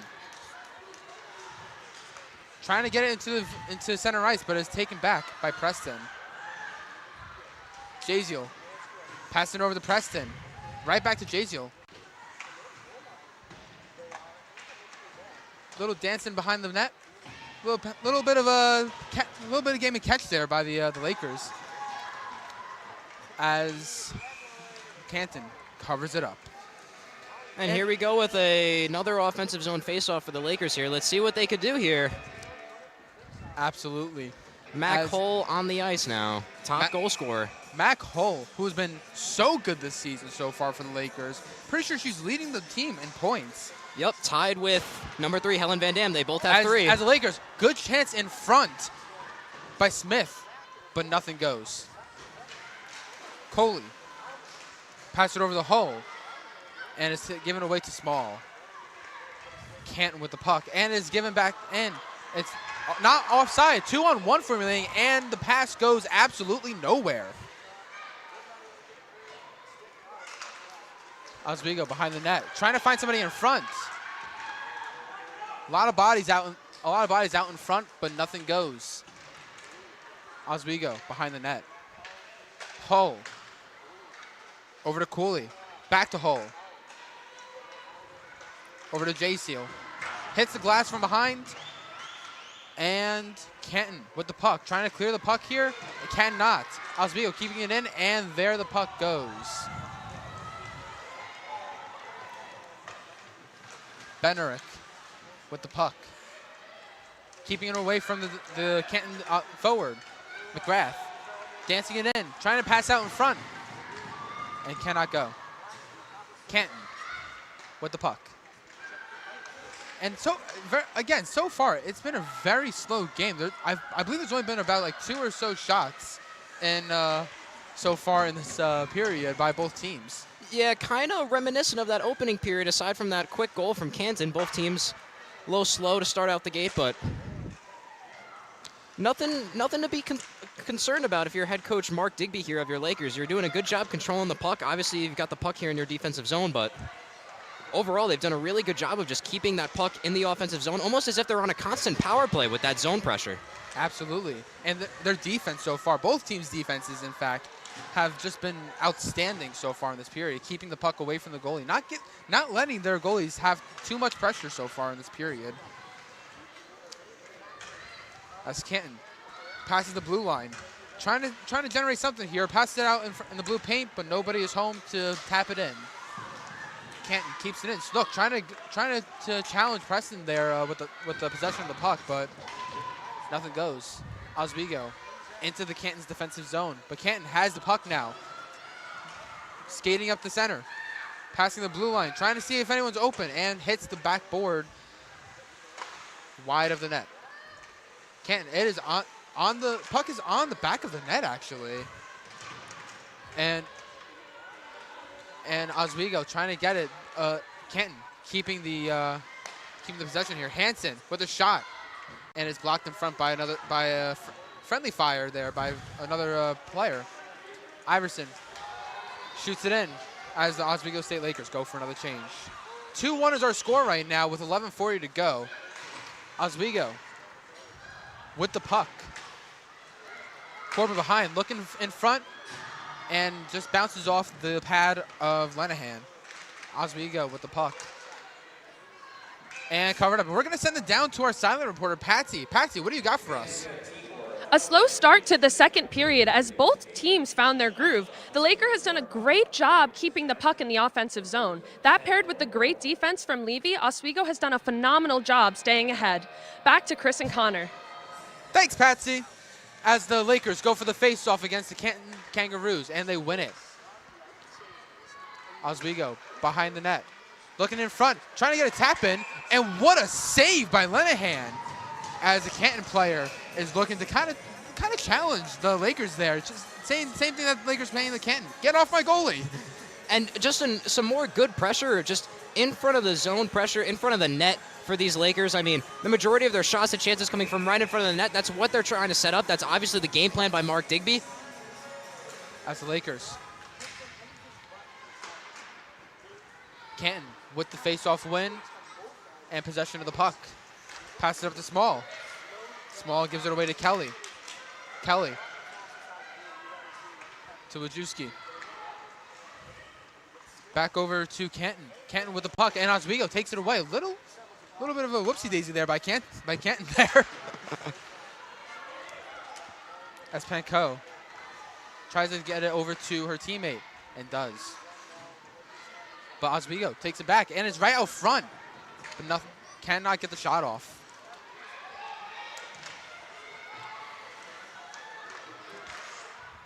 Canton tries to get into the offensive zone and goes for another change.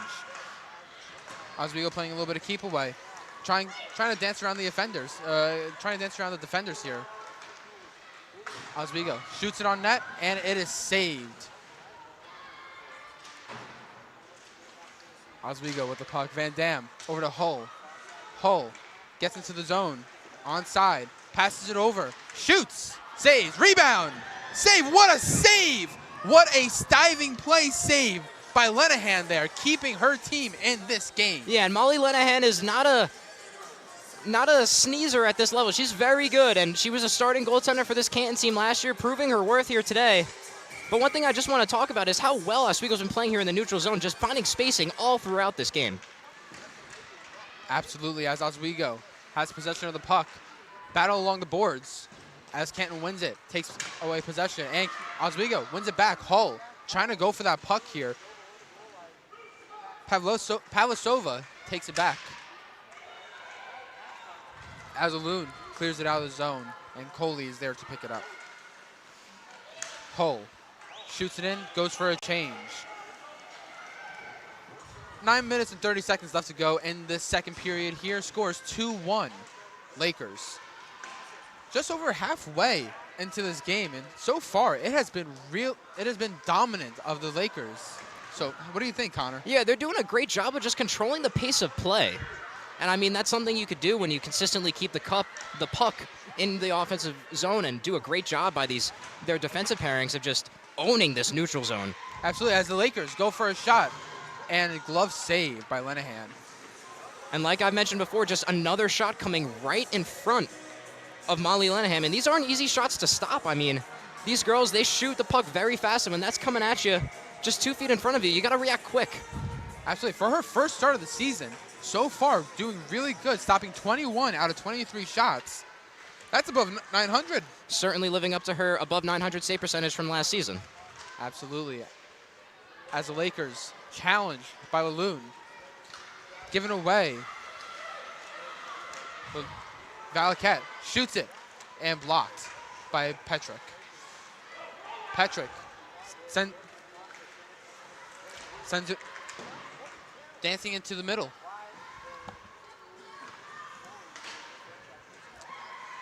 A lot of little scrappy play here so far in the second period. A lot more than that first period as the Lakers trying to get something going here. Hasn't been a whole lot so far this period. Some quality shots, but nothing to show for it. As she tries to pass it out in front. but nothing goes.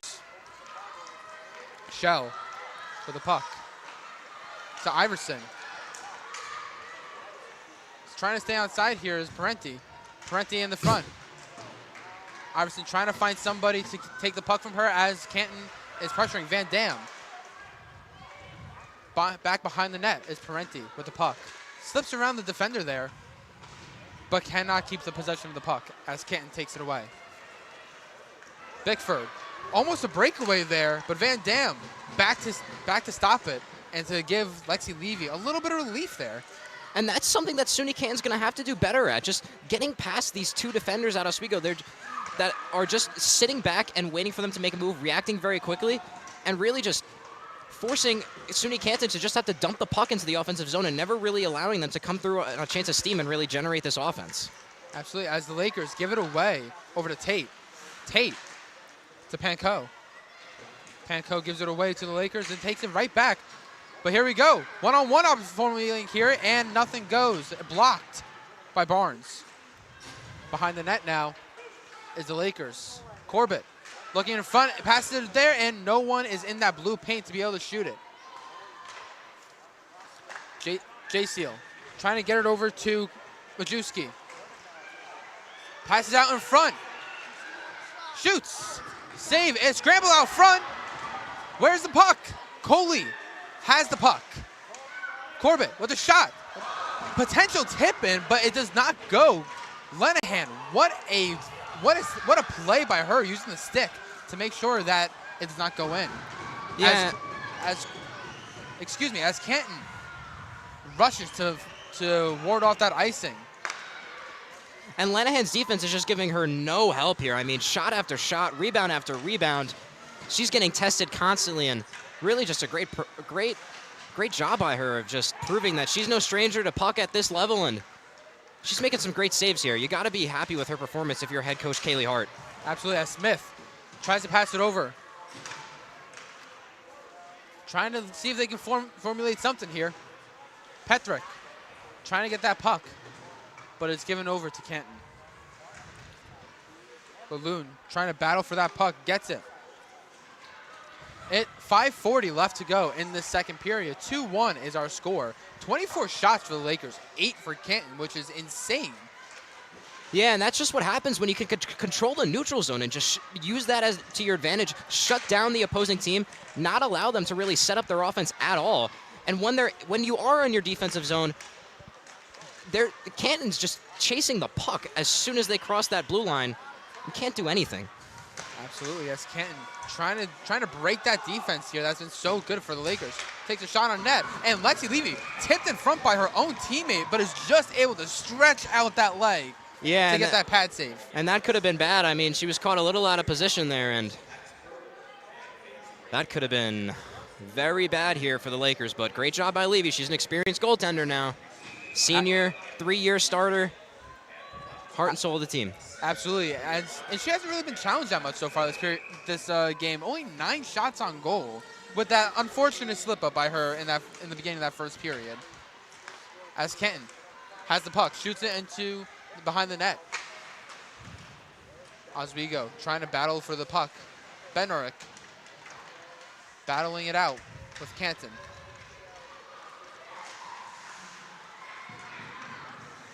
Passes it over the Shell.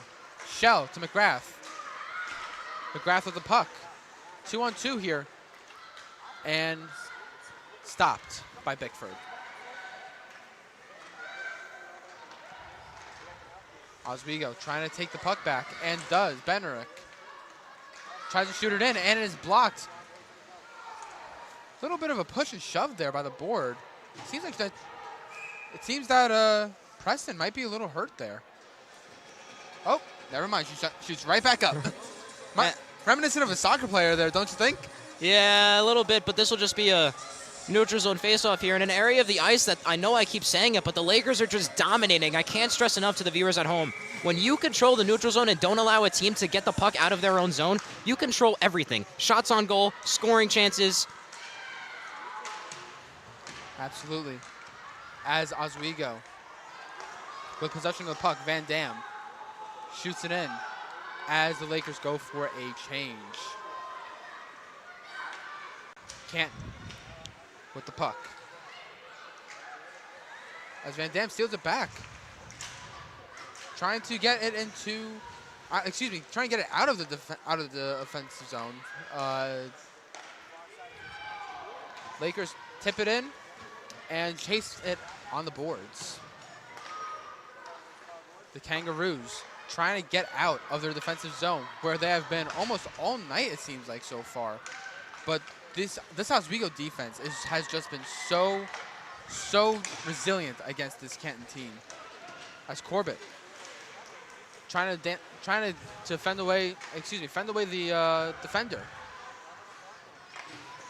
But Canton gets it right back. Kelly, great defensive move on the Loon, as an icing is called with 3 minutes and 7 seconds left in the second period. And let's see how the Lakers respond after this icing. After the first one of the game, they did give up a goal, but this line for the Lakers, obviously a lot more well-rested here as they've controlled the pace of play throughout the course of this period. Absolutely, and it's been a very slow period to begin with. Not too many shots, but also not too many scoring opportunities. Hasn't really been not too stressful of a period, I gotta say. And those scoring chances, like you mentioned, have really only been for the Lakers. It has only really been for the Lakers so far, with Canton, I believe, only having 2 or so shots this period so far, which is really crazy to me, if you ask me. But looking at their past games, 15 shots against, I believe it was Adrian. At some point, if you're the coach, you got to start wondering, why are we not shooting as much? If you're head coach Kaylee Hart, I mean, I don't know if it's changing the lines, maybe a inspiring message at the end of the second period, but you got to wake your team up, because since that opening goal, it's just been, this game script has been turned on its head, and Canton's just struggling to find answers. As Canton in their defensive zone with the puck.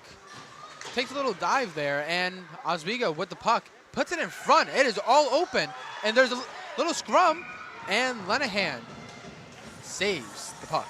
Some more pressure in the front of the net. This is just the game plan for the Oswego Lakers, and it's working. Getting shots to the front of the net, creating great scoring chances. 26 shots now, as we have about 2 minutes left in this second period, and another offensive zone face-off for the Lakers.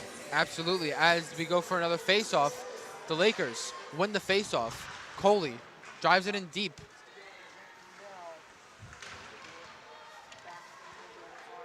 Battle along the boards as Canton takes it back. Cote over to Pavlosova, as there's a race to get the puck in the Oswego defensive zone. Hull with the puck. Passed it over to Corbett. Excuse me, not Corbett. Cooley. Hull trying to see if she can get something going here. Smith back to Hull, and no possession there, meaning no puck is shot. Race for the puck, trying to beat out that icing, and she does. A little battle along the boards here. Oswego trying to just get it out of their defensive zone, as we have a little over a minute left to play in this period. Benerick trying to see if she can get another her second goal of the night here. Van Dam trying to stop the puck, and it looks like there's going to be a breakaway. And there's going to be an interference call on Benerick right at the end of this period. Pushes over the Canton player. And this will be our first look at this Canton power play unit. And in their 2 games last week versus number 2 Adrian, they were 0 for 7 on their power play unit. So let's see what changes they made over the past week with head coach Kaylee Hart. And let's see if they could at least generate a few shots on goal here and make the statistic a little more competitive. I mean, they don't even have 10 shots on goal yet. Absolutely. This power play unit consists of Snook in the center, Laloon on the right wing, Anzol on the left wing. Laloon with the puck. Pass over to O'Keefe on the right defensive slot. Back over to Pavlosova in the left defensive slot. Pavlosova trying to lose the defender, and Oswego clears it out of the zone. 30 seconds left to play in this period. Minute 35 in the penalty to Simone Benerick. Pavlosova trying to get the puck, and Kirkostas just pushes her down. And no call there by the referee. Lalone. Trying to get out of the defensive zone, get one last thing going before the end of the period. But it doesn't seem like anything will go as the buzzer sounds. And we'll end this period just like we ended the last period, 2-1 in favor of the Lakers. Yeah, and there's still 1 minute and 8 seconds left on that Canton power play. But, I mean, the story of this game, in my opinion, has been the Oswego defense. Whenever Canton tries to get that puck out of their zone, they are quickly turning that puck over. It really seems like the majority of their offensive runs, instead of ending with shots on goal, are ending with neutral zone or offensive zone turnovers, and Oswego is just taking that puck and running right back up the ice and continuing to possess it for an extended period of time. Absolutely, and so far, the shots so far after 2 periods, 26-9. Canton hasn't even reached double digits yet. What do you think of that? How should the Canton Kangaroos respond in this 3rd period? I mean, they really got to get going with this power play. They're going to have 1 minute and 8 seconds of extended offensive zone time because they're obviously going to have that 5-on-4 man advantage. But once they get back to even strength, I mean, it really seems like it's only a matter of time until they're going to start coughing that puck up again. Absolutely, and with the Oswego pressure, how has that cemented the Lakers' lead so far in this first 2 periods? I mean, when you've got the puck for the majority of the time of the game, it's so much easier to win. You've got more time to set up your offensive zone, and this pressure, if it continues, I think we'll be looking at a Laker win. Absolutely, but we're going to send it down to Patsy McFeely, who has a little player interview for you guys. Patsy? I'm with Simone Benaric here. A stalemate in the 2nd period here. What can you guys do to hold on to this lead in the 3rd? I think we just need to keep pressuring them. We need to keep getting pucks back in the neutral zone. We're doing a really good job at that. And just honestly having honest breakouts is what we need to keep doing.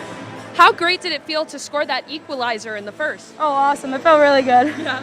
And what's your mentality for the rest of this game?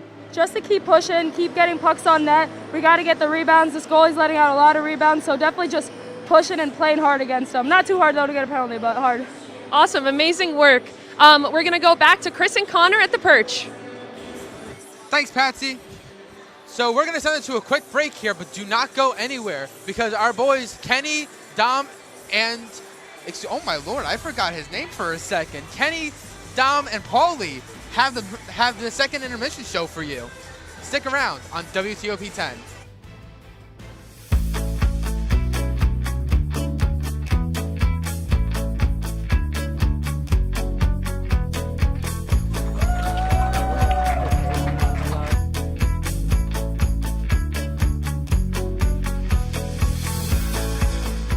Jill told me it was Kitty from Glee. Yeah, what is it? Al Roker.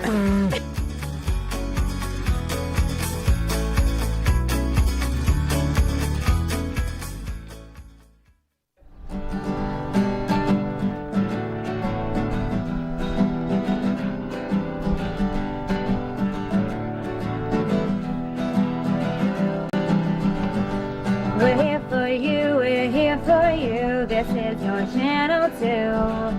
With sports and news and what to do, we're here for you.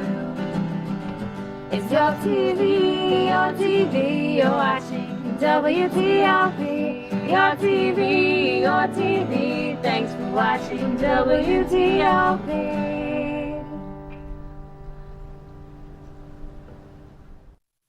What's going on? Yeah, we go on at like 11:30. It's like No. What do you mean no? It's 10:30. 10:30? Yeah, it's 10:30. What do you mean it's 10:30? Hey, don't touch that. That's my ladder. Hey, man. Whoa. You know this book was already discounted 10%? Wow. Get a close up of that one. Matthew, Look at that. Can we go back inside? I want to sleep in the studio again.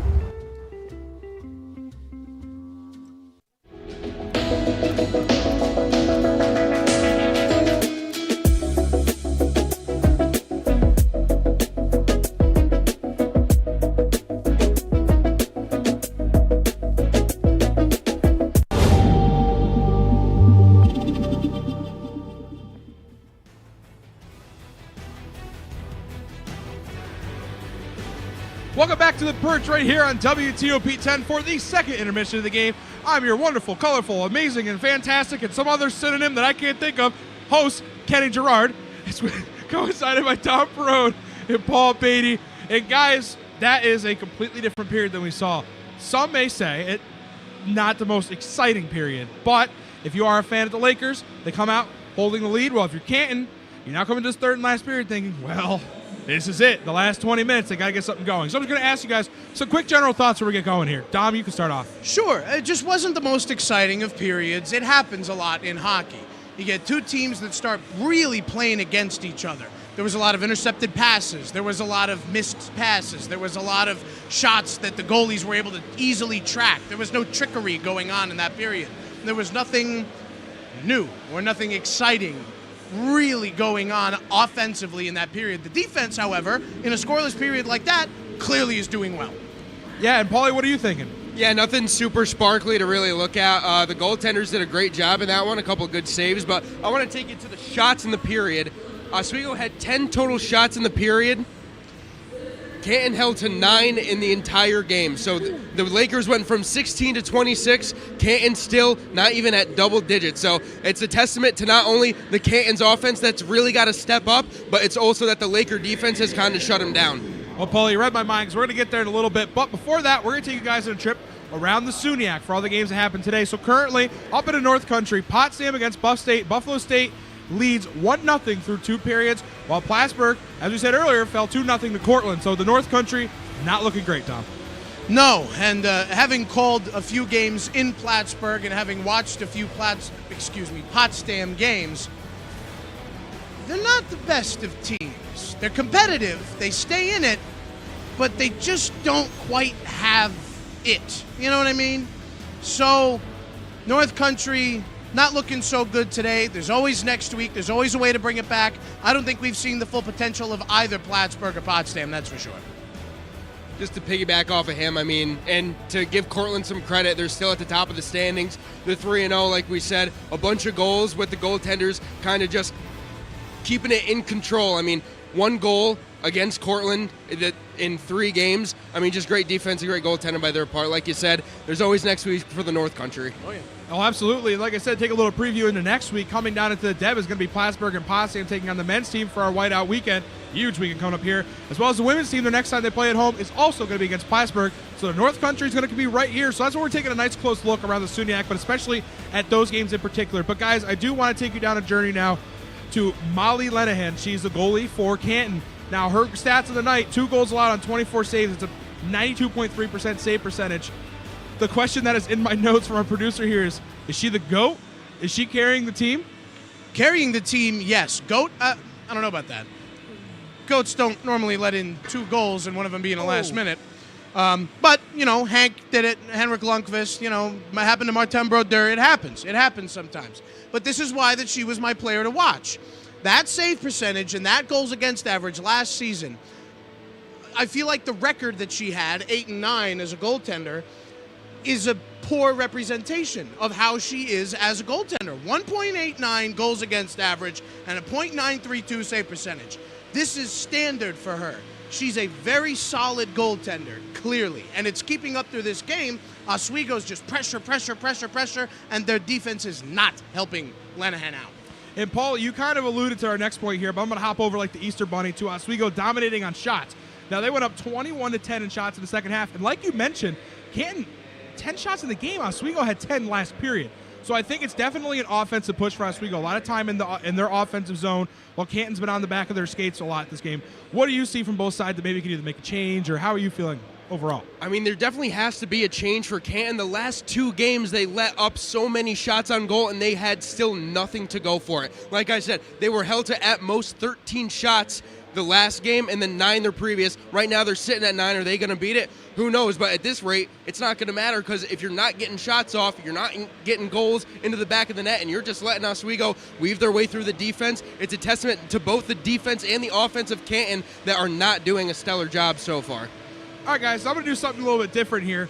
I'm going to ask you guys for one word for each team that you think they need to change, do, motivation. Just give me a word that describes each team going into this third period. Start with Canton, Dom. One word. Yeesh. Yeesh. Paulie? Jeez. All right. All right. Now we're going to do Oswego. Dom, one word. Passing. Paulie?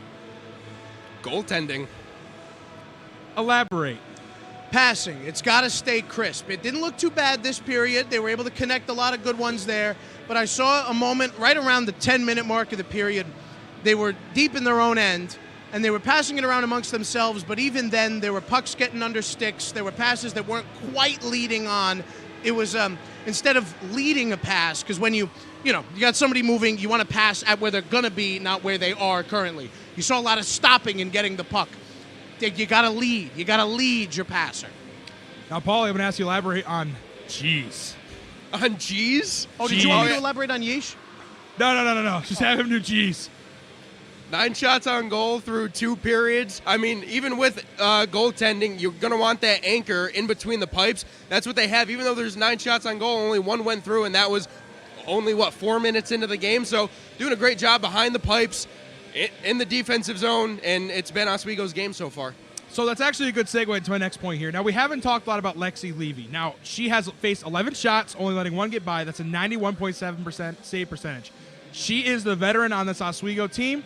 We all are aware of that. But she's having a good game so far for what she's got. Her defense is not letting her see the puck all that much. So what do you guys want to see out of Lexi Levy now in the back half? Let's talk about the goalie matchup in particular. Oh, well, that's very easy. I want Lexi Levy to sit there and do nothing. I want the defense to be able to run this game, keep them completely out of Oswego's zone, and have Lexi Levy be able to have a ham sandwich and a Coke just back in the net, not have to worry about it. It's a good game when your goalie doesn't have to make 50 saves. As much as we love to see a 50-save shutout, something like that, it's also better when your goalie doesn't have to worry about it. I mean, she's definitely gotten comfortable in between the pipes ever since that goal went in the first period. Not like she wasn't beforehand, because if you looked at the stat sheet before, this Canton team is not one to go in the offensive zone and score much. I mean, in the last 3 games, only 2 goals, nothing to really ride home on that one there, Kenny. So I will ask you guys another quiz question here. I asked you guys a quiz question last time. Here we go again. Dom, how many penalties do the Lakers have against them? Still 0. Correct. I didn't even get a shot. Holy. Oh, you got a different You got a different question. Oh, crud. How many, now let's see if you're paying attention to my elaborate analysis here. How many shots has Lenahan faced? Quickly here. Take a guess. 9. Well, it doesn't matter, Paulie, because you're wrong. It's 24. But that's all the time that we have up here on the perch. Thank you, guys. As Sweet Caroline begins to ring, we're going to go to a quick break, guys. Thank you very much. We'll see you at the end of the game. Right behind me.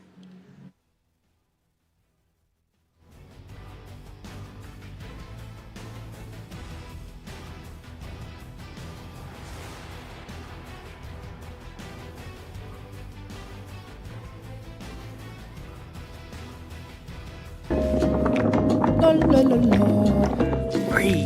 La la la la la la. La la la la. Freeze.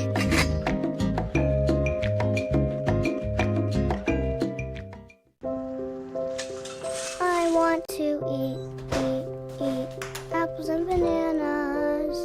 I need to eat apples and bananas. Why can't I eat apples and bananas?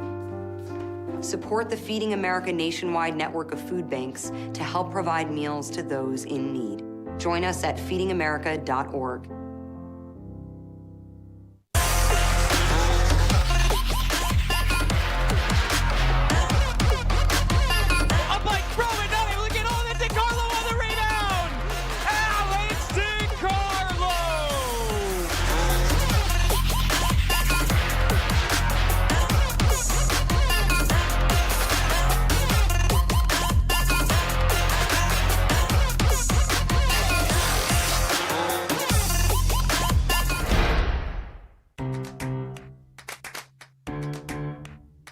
We'll deep dive into our feelings in our Real Talk segment. Stay tuned because it's about to get real.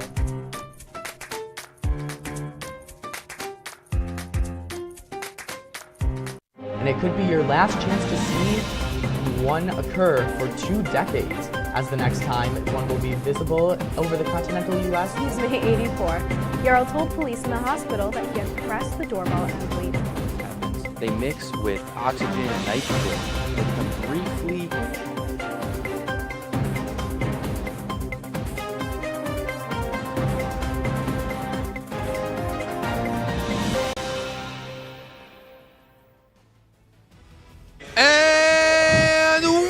back into the Deborah F. Stanley Ice Arena for your Oswego State Lakers taking on the Canton Kangaroos.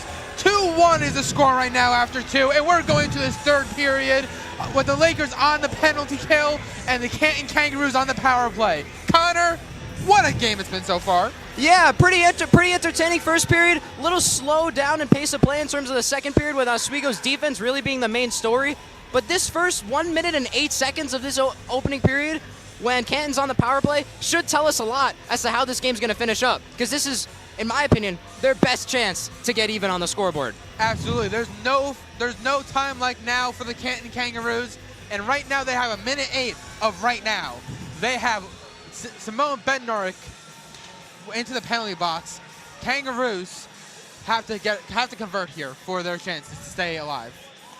Yeah, 100%. I'm not saying that it can't happen if they don't, but this is certainly one of the best chances with the man advantage.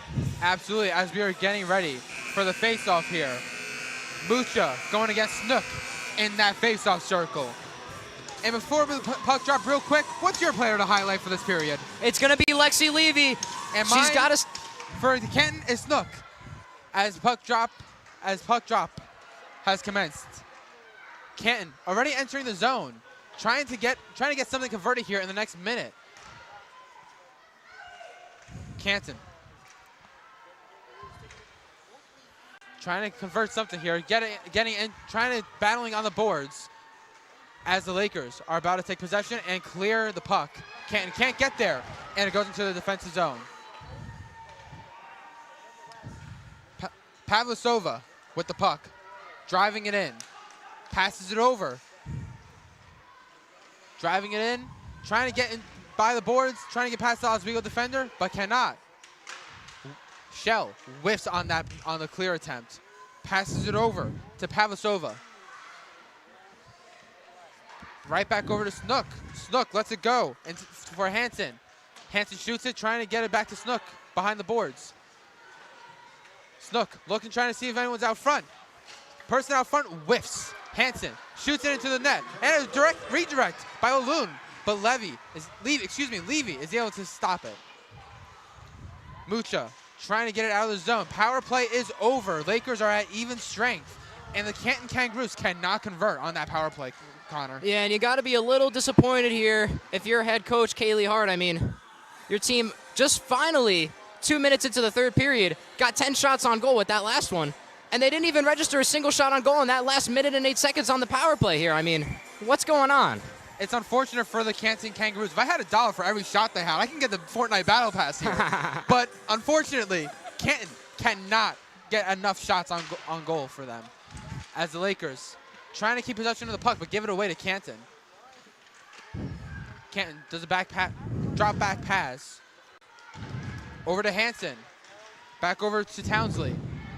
Right out front, and whiffs on that shot. Lakers trying to get it out. Cannot. J-Seal, the savior of that first period from that last minute goal, gives it over to Cooley, who gives it away to Small. Small trying to get it back along the boards, but Cooley is able to get out. Canton takes that puck back, and J-Seal with the puck. And it's looking like a little one-on-one breakaway here, but Levy is able to glove it up. And that's a great job by Levy of just hugging the post there and not giving Canton anything to shoot at. All those young goaltenders watching this game, pay attention to how Lexi Levy hugs that crease every single time they're on the right or left side of that crease. Absolutely. It's a really crucial part of the game. You let even the slightest bit of space open, and a player will be able to get it in.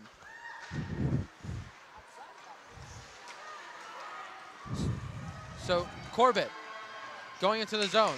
Kelly trying to get to the puck. Corbett back over to Kelly. Pretty good offensive zone pressure here by the Lakers, regrouping now after starting this game on the penalty kill. I'm sorry. Of course, as Canton tries to get it out of the zone into the offensive zone here. Tate with a little opportunity here. Pass it over to, and it rings off the iron. Excuse me, not rings, hits off the side of the iron.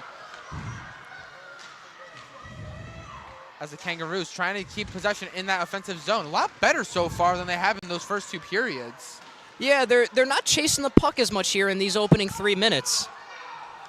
And here an icing is waved off. As Canton takes back control. It's honestly, it's still looking like Canton's on a power play here, other than icing that just happened there.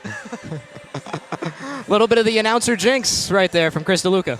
All the time. One of my favorite things to do, if you would. As we go into Canton's defensive zone. Face-off will be to the left of Lenahan. As the ref gets ready to drop the puck, and Oswego takes the puck back. Pethrick tries to get a tip in from Benerick, but cannot go.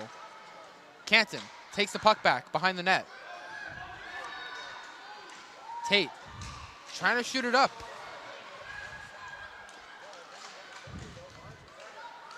As Barnes is trying to get the puck, but cannot go. Pethrick behind the net. Shoots it over to Kakassis, and a little breakaway. Little chance in front there for Canton, but cannot go. And that net was wide open for the player there. Yeah, that was a little scary there. Big defensive zone turnover there for the Lakers, but great job of regrouping there. Absolutely. As Canton trying to get it in. O'Keefe tips it in. No icing will happen on this play. Shell trying to keep the control of the puck. Gives it over to Parenti. Parenti with Iverson and McGrath in front of her. Iverson, McGrath going to the bench. Iverson with the puck and Parenti. Trying to keep control of it, but Canton takes it away. A lot tighter defense here from Canton so far this period. Yeah, and that's something they really lacked throughout those opening two periods. I mean, Oswego really had the majority of puck possession, but Canton doing a great job of just establishing control here in their offensive zone and now actually making some pressure here in the neutral zone.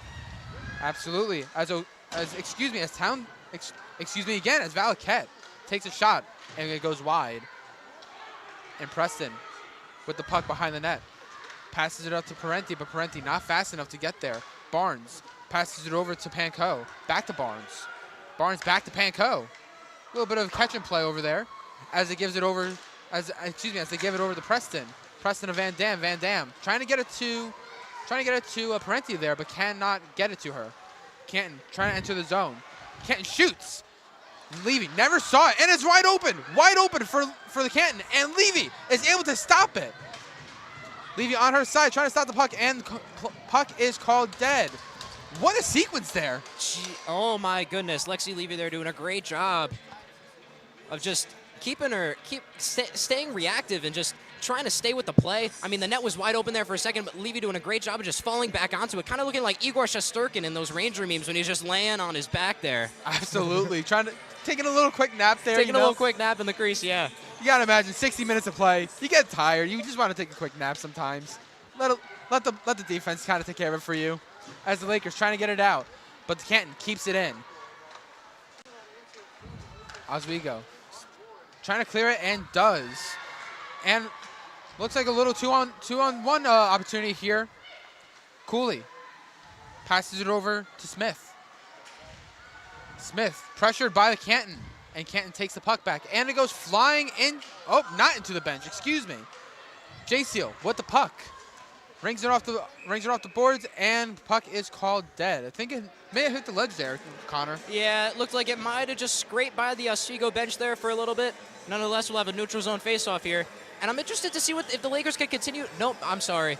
Defensive zone face-off for the Lakers. We're moving them back into the defensive zone. But one thing to keep in mind here is just the Lakers, just like the opening two periods, coming out a little slow. Let's see if they could regroup here and really focus on getting that neutral zone and defensive zone dominance that we saw in the second period. Absolutely, as Oswego takes possession of the puck, trying to drive it into the zone. Icing is waved off. Kelly trying to get the puck. Pass it over to her teammate. Shoots! Save by Lenahan. Canton trying to get it out of the defensive zone there. Does. Giving it over to J Seal. Majewski trying to keep the puck. Coley going for the puck. Trying to be raced down by number 44 on the Canton Small.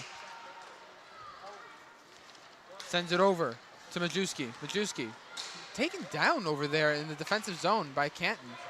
As Kelly trying to get it into the zone here. Trying to see if she can find anybody open, but cannot. Canton able to take the puck away. And Oswego, McGrath, if you would, cannot control the puck. Canton.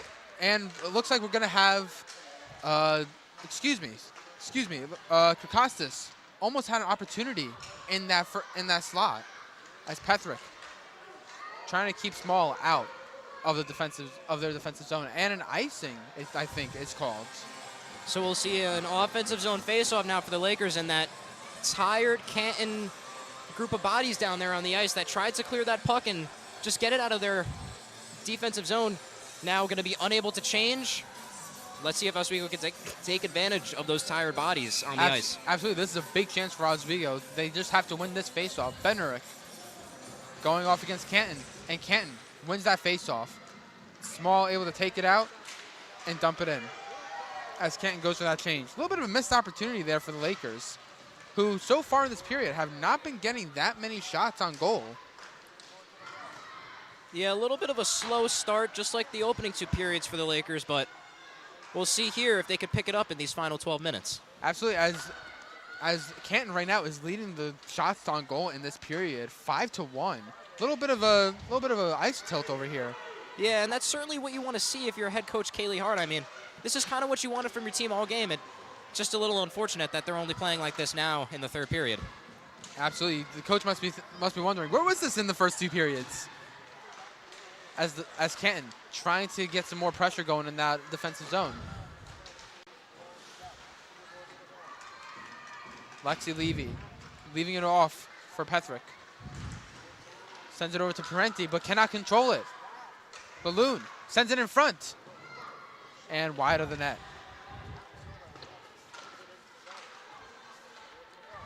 Paulosa tries to clear it into the zone and goes for a change as the Lakers take control of it and give it away.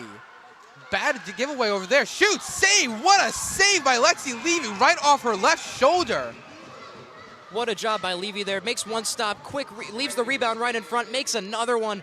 I mean, as a goaltender, you're taught to get that rebound into the side, into the corner, but obviously unable to do so there, but a great job of her staying with it and getting ready, knowing that second scoring opportunity from Canton was going to be coming, and she does a great job making that save here. Great job by the veteran, Lexi Levy.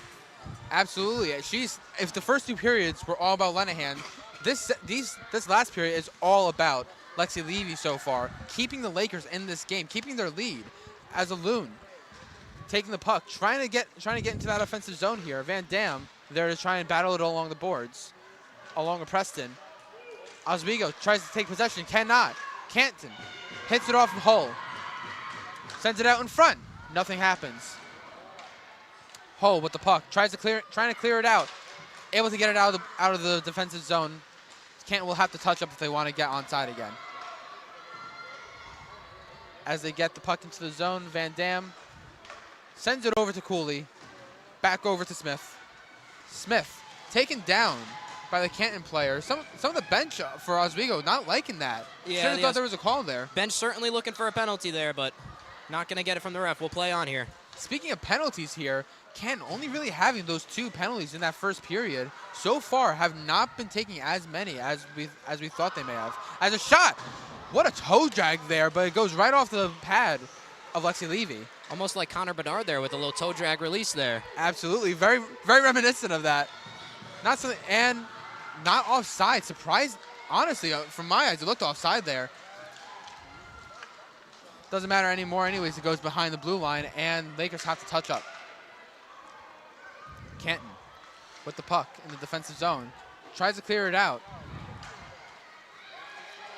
Bickford with the puck by the boards. Passes it over to Cote. To Cote. Canton just pressuring the Lakers in the zone as the puck the stick gets stripped away from Coley, but no call happens. I would have thought that would be slashing or something there. Yeah, and it looks like number 19, Jordan Corsillo, is a little shaken up there for Canton as she heads slowly to the bench after falling down on that play. Absolutely, and these refs are really, I know we mentioned it in that first and second period, but they're just letting these players play. Yeah, I agreed with their calls a little bit in the beginning now, but in this 3rd period, game gets a little tighter. I mean, I know they don't want to make themselves be involved, but if a play calls for it, that's what you're here to do. For both sides as well, as Canton gets the puck, shoots it. Fenced off by Lexi Levy. Canton with the puck. 9 minutes and 13 seconds left to go in this third period. Oswego clearing it out of the defensive zone. Majewski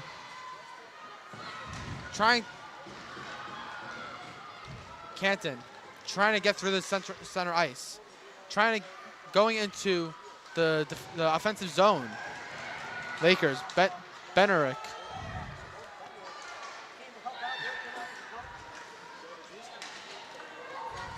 Lakers trying to get it into that offensive zone here. Canton just keeping that tight defensive play here. As they get the puck stripped away from them, and McGrath into the zone. It's a 2-on-1 formulating here. Passes it over to Krakowski, but cannot go. Benerick back over to Petherick. Slap shot saved. Blocked by the Canton defender. Pinty shooting it in. Pass it over to Benerick, and it is gloved down. But we're going to send it over to Patsy McFeely for a sideline hit. Patsy. Thanks, guys. The second and third have been a whole lot different from the first. We saw 3 goals back in that first period, but since then it's been extremely back and forth. Will the Lakers hold on, or will the Kangaroos capitalize on all these aggressive attacks? Chris, what do you guys think? Thanks, Patsy. I gotta say, I believe that the Lakers will hold on, but it could go either way here. Either the Lakers could hold on, or Canton can make a comeback here and even this game up. What do you think, Connor? Yeah, I mean, Canton certainly looked a lot better here in this third period, but I think the continued dominance from Oswego will continue. And I do believe that they can hold on and win this game if they keep playing the fundamentals the right way. Absolutely, and we did see at the beginning of the game, Oswego was not necessarily playing their fundamentals, but we're still able to get away with only 1 goal against. And it seems like Lexi Levy standing on her head, very reminiscent of some Igor Shesterkin, maybe even Andrei Vasilevsky out there. Yeah, some multiple-time Vezina winners in terms of Vasilevsky there. Absolutely. Maybe even some Patrick Waugh. Not sure. As Canton tries to clear it out of the zone. Canton getting into the offensive zone here. Oswego passing it over to Parenti. Parenti trying to drive it in. It's a 3-on-2 here. Passes it over to Iverson. Passes it back to Parenti. Mucha cannot get the puck. Parenti out in front. The shot. Save by Lenahan. As Oswego finally getting a little bit of offensive pressure here. As I say that, Canton takes it away. A little bit of commentators curse a little bit. A little breakaway here for Parenti. Shoot, save, rebound, score! Tessa Mucha between the 5-hole and gets on the board for the Lakers yet again and makes it a 3-1 game with 6 minutes and 31 seconds left to go. And that's a big insurance goal here for the Lakers, and a great goal there by number 12, Tessa Mucha, on the backhand through the 5-hole. I mean, that's an amazing shot. I was about to compliment the Canton defense for doing a great job of staying back and staying with these odd man rushes, getting a lot of 2-on-1s and 3-on-1s, kind of looking like LeBron James in the 2016 finals when he had a 2-on-1 from Steph Curry and Iguodala. But that constant pressure that we've been talking about for Oswego, that constant offensive zone pressure, finally comes through as they now have a 3-1 lead. Absolutely. As Oswego coming back into the offensive zone, that must have given them a lot of momentum, a lot of good feelings on the bench over there, I can imagine. As it is gloved down by the Canton goalie. And I know in hockey, the old saying, a 2-goal lead is the most dangerous lead in hockey. You start to get a little complacent. You start to get a little comfortable. Let's see if the Lakers can hold on here with 6:06 left in our third and final period. Almost double, more than double, in terms of shots on goal from Canton. Absolutely. 3s across the board right now for Lakers. 3 goals, 33 shots, third period. What a coincidence there. Tessa Mucha credited with the goal here for the Lakers. That last goal, assisted by Erica Parenti. Great, which you got to say, for that goal, great move by her. Yeah, that was amazing. Great job of getting that first shot, and then great job of Tessa Mucha being in the right place at the right time, having her head in the game, and just firing that shot Absolutely. really quick right at Linehan. Absolutely. Kind of flying through that on the ice. Kind of like Buzz Lightyear there. As Tate gets it into the zone. Coley with the puck behind the net. Pass it over to Mucha. Or excuse me, Hull. Cannot get it to go. Hull trying to go. A little 3-on-2 formulating here. Hull with Cooley. Shoots it. Sticked in front by the Canton defender. Oswego sends it into the zone. Lenahan stops it and gives it over to Barnes. Barnes passing it over as it goes into the Lakers zone, and it's going to be a icing. I believe the third one of the game so far, Connor. Yeah, we've seen quite a few of these, and I mean, this just happens when you can't clear the puck out of your own zone. We see there on the Canton bench, number 28, Bailey Cote trying to fire up this bench, but they're going to need a miracle here, Chris, in my opinion, with only 4 minutes and 56 seconds left. Going to need to channel some 1980s USA hockey there to get a little bit of a miracle on ice. Oh, yeah, a little Mike Ruzioni action. Absolutely. Do you believe in miracles? We'll see. Oswego trying to get the puck out of the zone. Canton with the puck. Barnes in the defensive zone. With a giveaway to Lakers, and it goes right off the left pad. Balloon trying to get it out of her defensive zone into the offensive zone here. And Lexi Levy just giving it over to Shell. Shell trying to pass it over to her teammate, and it gets out of that zone, and now we may see a little breakaway here, but nothing happens because a little bit of a hole. Seems like a little bit of a little scrum between the Laker and the Canton player down there, don't you think, Connor? Yeah, two players got a little tangled up there. Refs let them play on, say no penalty. Absolutely. As Canton keeps it into the zone, behind the net. Lakers trying to battle it out along the boards. Pinned up against the wall. To Canton, to Oswego, trying to battle it out. Third one comes in for Oswego, and Benerick comes out with the puck and tries to send it over to McGrath, who misses it and gives it back over to Pavlisova. Pavlisova trying to reach it in. Shoots it onto the net, saved by Levy. And you gotta say, since that, a little bit of a, as everyone gets together in front of that net there. Yes. And has a little conversation. Some more extracurriculars there as a Canton player ran into Levy there, but refs put a quick stop to it. And with only 3 minutes left in the game, if you're both coaches, I'm sure you don't want to see either of your players coming into the box here, potentially giving the other team some more momentum. Absolutely. And if you're the Canton coach, you might start wanting to think about when you want to pull that goalie for maybe that extra attacker on the ice. Yeah, that's definitely something Kaylee Hart's got to be thinking, and that's definitely something that Molly Lanahan is watching. Canton dumping it into the zone. Keeping an eye on that goalie, on the Canton goalie over there, is the coach, trying to feel out when she wants to pull the goalie there for that extra attacker.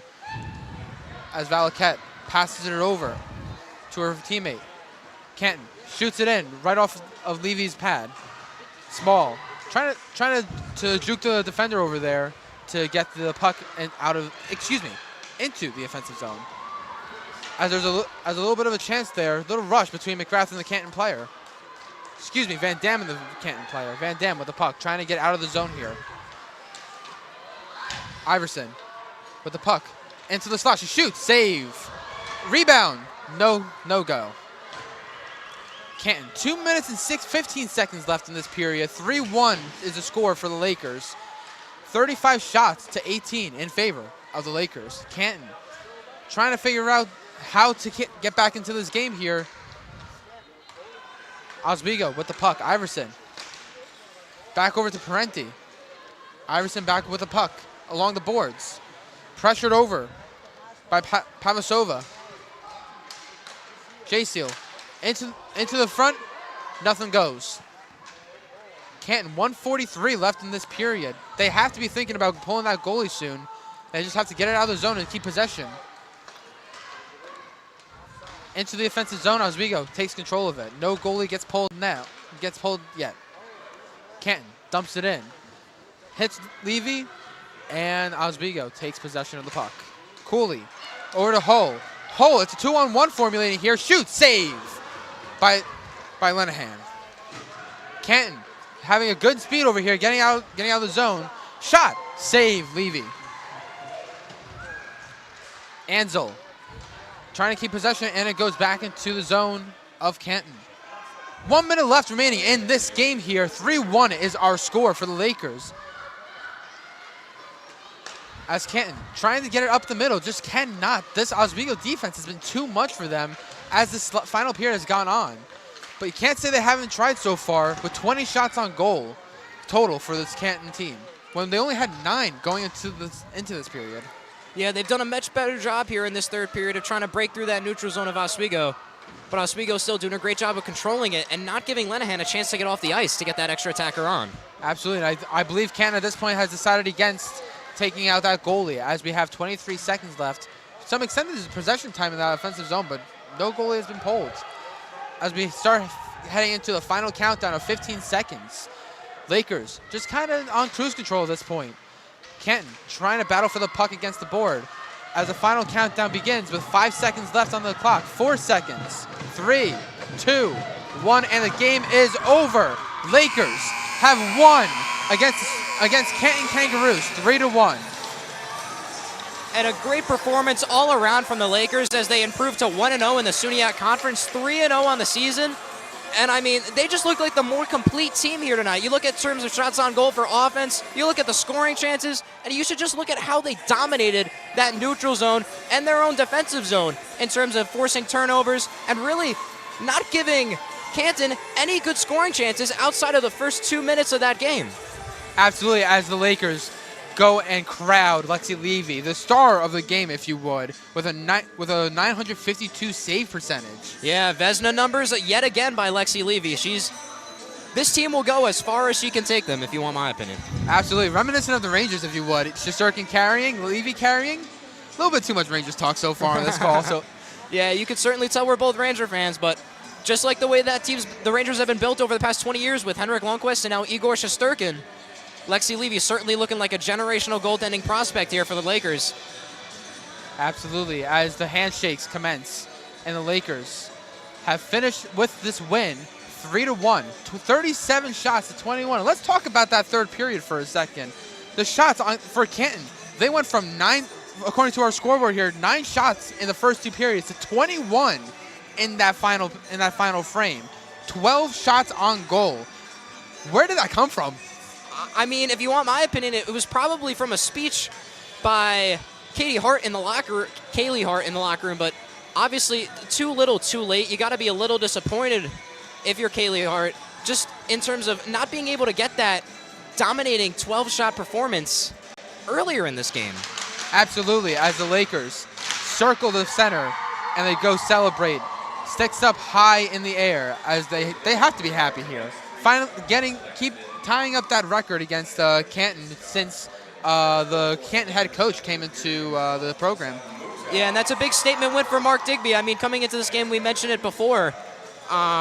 People were calling this a little bit of a coaching mismatch ever since Kaylee Hart took over, but a big win on their home ice for the Lakers, as now not only do they assert themselves as a threat in the SUNY Conference, they prove that preseason ranking of them above Canton was justified.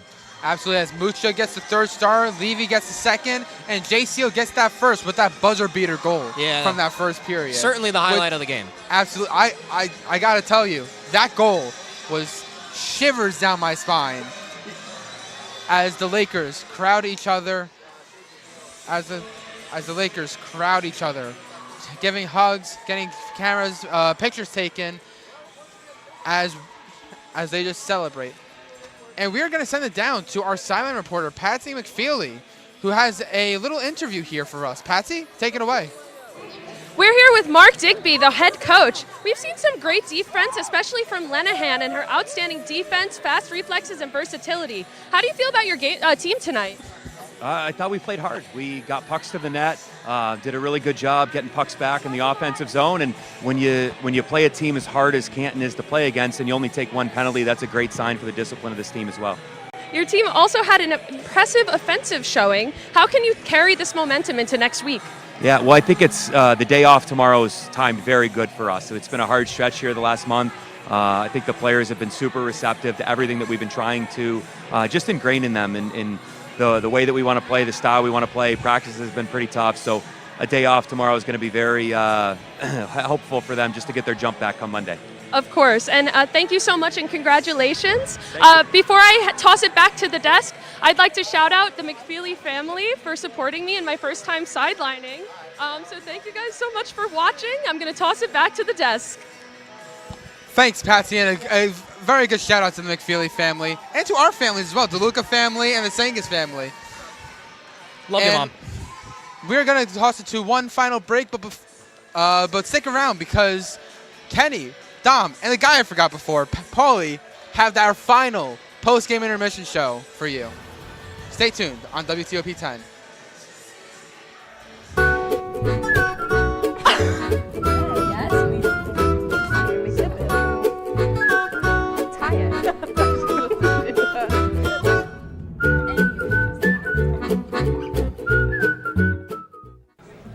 Put the keys down, Kevin. But I'm gonna drive home. There are several warning signs present that you shouldn't be driving. I guess I have really been looking for love in this dating app. Yep, I'm definitely gonna call a ride home.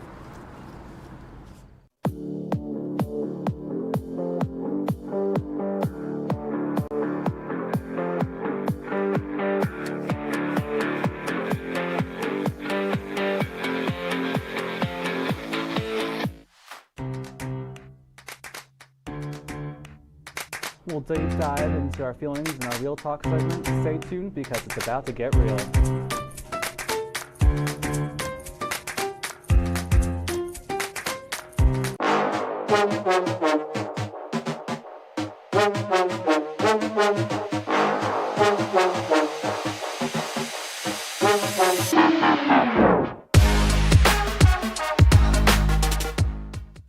What's going on? Yeah, dude, we go on at like 11:30. It's like No.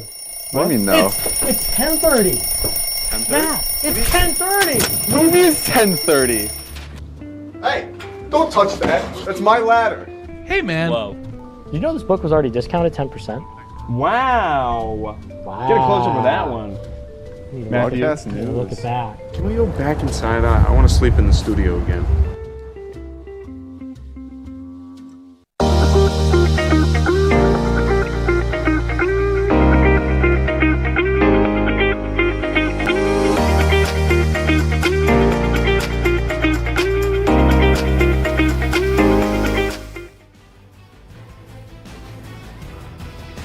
For tonight's post-game show, I am your wonderful host, Kenny Gerard, coincided by the wonderful and astonishing Dom Perrone, the particular Paul Beatty, and the plentiful Patsy McFeely, because that's the only word I could think of, was plentiful. Plentiful. But, guys, the game has concluded, and let me just say, I'm a little excited. I'm a little happy. I might be sweating. You probably could see it.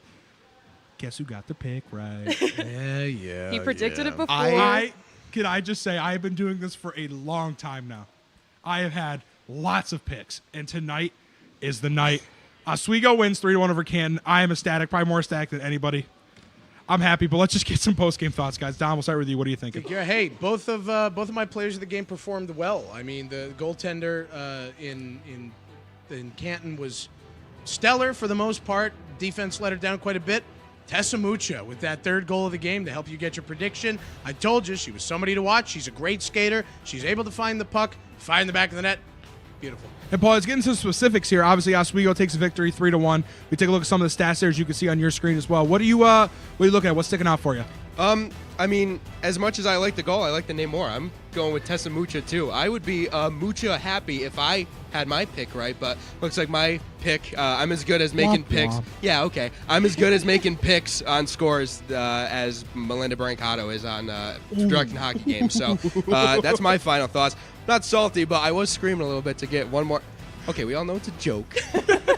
Maybe. Okay, well, let's stop Paulie in his tracks. Patsy, what do you think? I thought Molly Lenahan did an amazing job, especially being an alternate for Abby Seaman. Amazing defense, quick, versatility, just an amazing play in general, an amazing game. Absolutely, and we can talk about Tessa Mucho a lot, but let's also talk about Lexi Levy. She had a great game. She had 24 saves on 1 goal behind her. She had a 96% save percentage. So I'm going to talk to the Gabagoo man himself, Dom Perron. Dom, correct me, and then tell me about Lexi Levy. I was about to say, I believe they used to call me Dirty Dom at this station, unfortunately. But Lexi Levy, ever the stalwart. One got by real early in the game. It happens. It happens to every goalie, no matter what. There is no such thing as perfect goaltending. It happens. You get beat by the offense, whatever. 96 save percentage. Come on. Brick wall back there. She is the backbone of this team. Goaltenders have to be in order to keep a good record. Lexi Levy, great job. Would you say they got to look out for Lexi Levy? Yeah, I guess you could. I guess you could. Now, there is one other trend that I noticed on the ice that wasn't in the stats column, and it's that Canton looks like they got frustrated. We saw a lot of pushing and shoving, and as we know in Division III women's hockey, a lot of contact is not allowed. And we saw almost some fights break out there, and that is hockey, but not D3 women's hockey. So, Paul, I ask you in particular, what happened? I think they were getting in their own head. Obviously, you don't want to go 0-3, or rather, they're 1-2 now, I believe. You don't want to have a losing record to start the season, because if you do, that trend might keep up. This is a tough Oswego women's hockey team, as we've seen. I mean, 3 goals on the night, obviously, that tops what they had in the last 2 games. Another 1-goal game that the Lakers had minimalized their opponent to, and it was a good game by, I think, everything all around. The offense showed, defense showed, and goaltending. Absolutely, and Patsy, I'll just ask you, I mean, what did you see from both sides? Moving forward, what do they got now? I mean, Oswego comes out, they're still yet to lose a game. Canton's got to bounce back now in the SUNYAC. Oswego starts off good in the SUNYAC. What are you seeing from both teams? I think Oswego definitely has that confidence. I think they've got that boost. They're going to have a break. They're getting off tomorrow. They're going to be playing a great game next week. And I think the Kangaroos, they gotta bump up their offense a bit. It was a bit of a stalemate. It was a very slow game. I think they just need to be even more aggressive rather than being aggressive in the game itself. Absolutely, getting out of your own head now. But I will say, now we do have an update from the North Country. Potsdam and Buff State going to a shootout. It is 1-1 in the North Country. While we mentioned multiple times now that Plattsburgh fell 2-0 to Cortland, that game is going to a shootout, so you have to tune into their game because our coverage will not be covering the end of that game. But they are going to a shootout. Any thoughts from you guys?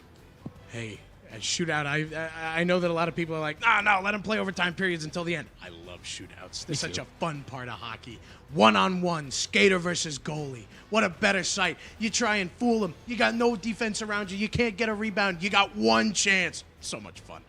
It is a lot of fun, and so is this broadcast. It's been a lot of fun. But with that being said, tomorrow night, stick around for tomorrow afternoon, I should actually say, for at 2:30 for the pregame show. Oswego men's hockey is taking on Adrian tomorrow night, the number 3 team in the country. A big match for the men's up team, as well as next weekend coming in is our whiteout weekend here at WTOP 10. The men's team taking on Plattsburgh Friday night, the women's team taking on Plattsburgh Friday afternoon, and the men will also be taking on Potsdam on Saturday night. Big weekend coming up ahead. We hope to see you guys very soon, but that is it from here at the postgame show. I'm Kenny Gerard. This has been Dom Perron, Paul Beatty, and Patsy McFeely. We thank you for joining us tonight, and we'll see you all tomorrow at 2:30 for the pregame show right here on WTOP 10.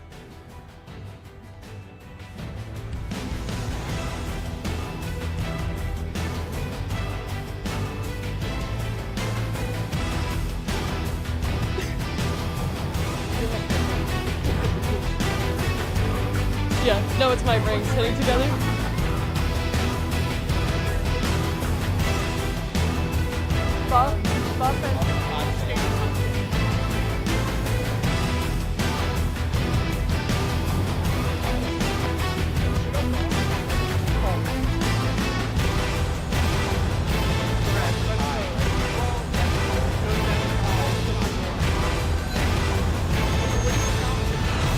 Well, you did pretty good. I was like, oh my god, wait, Kenny's about to ask me. Oh, gotcha. Holy.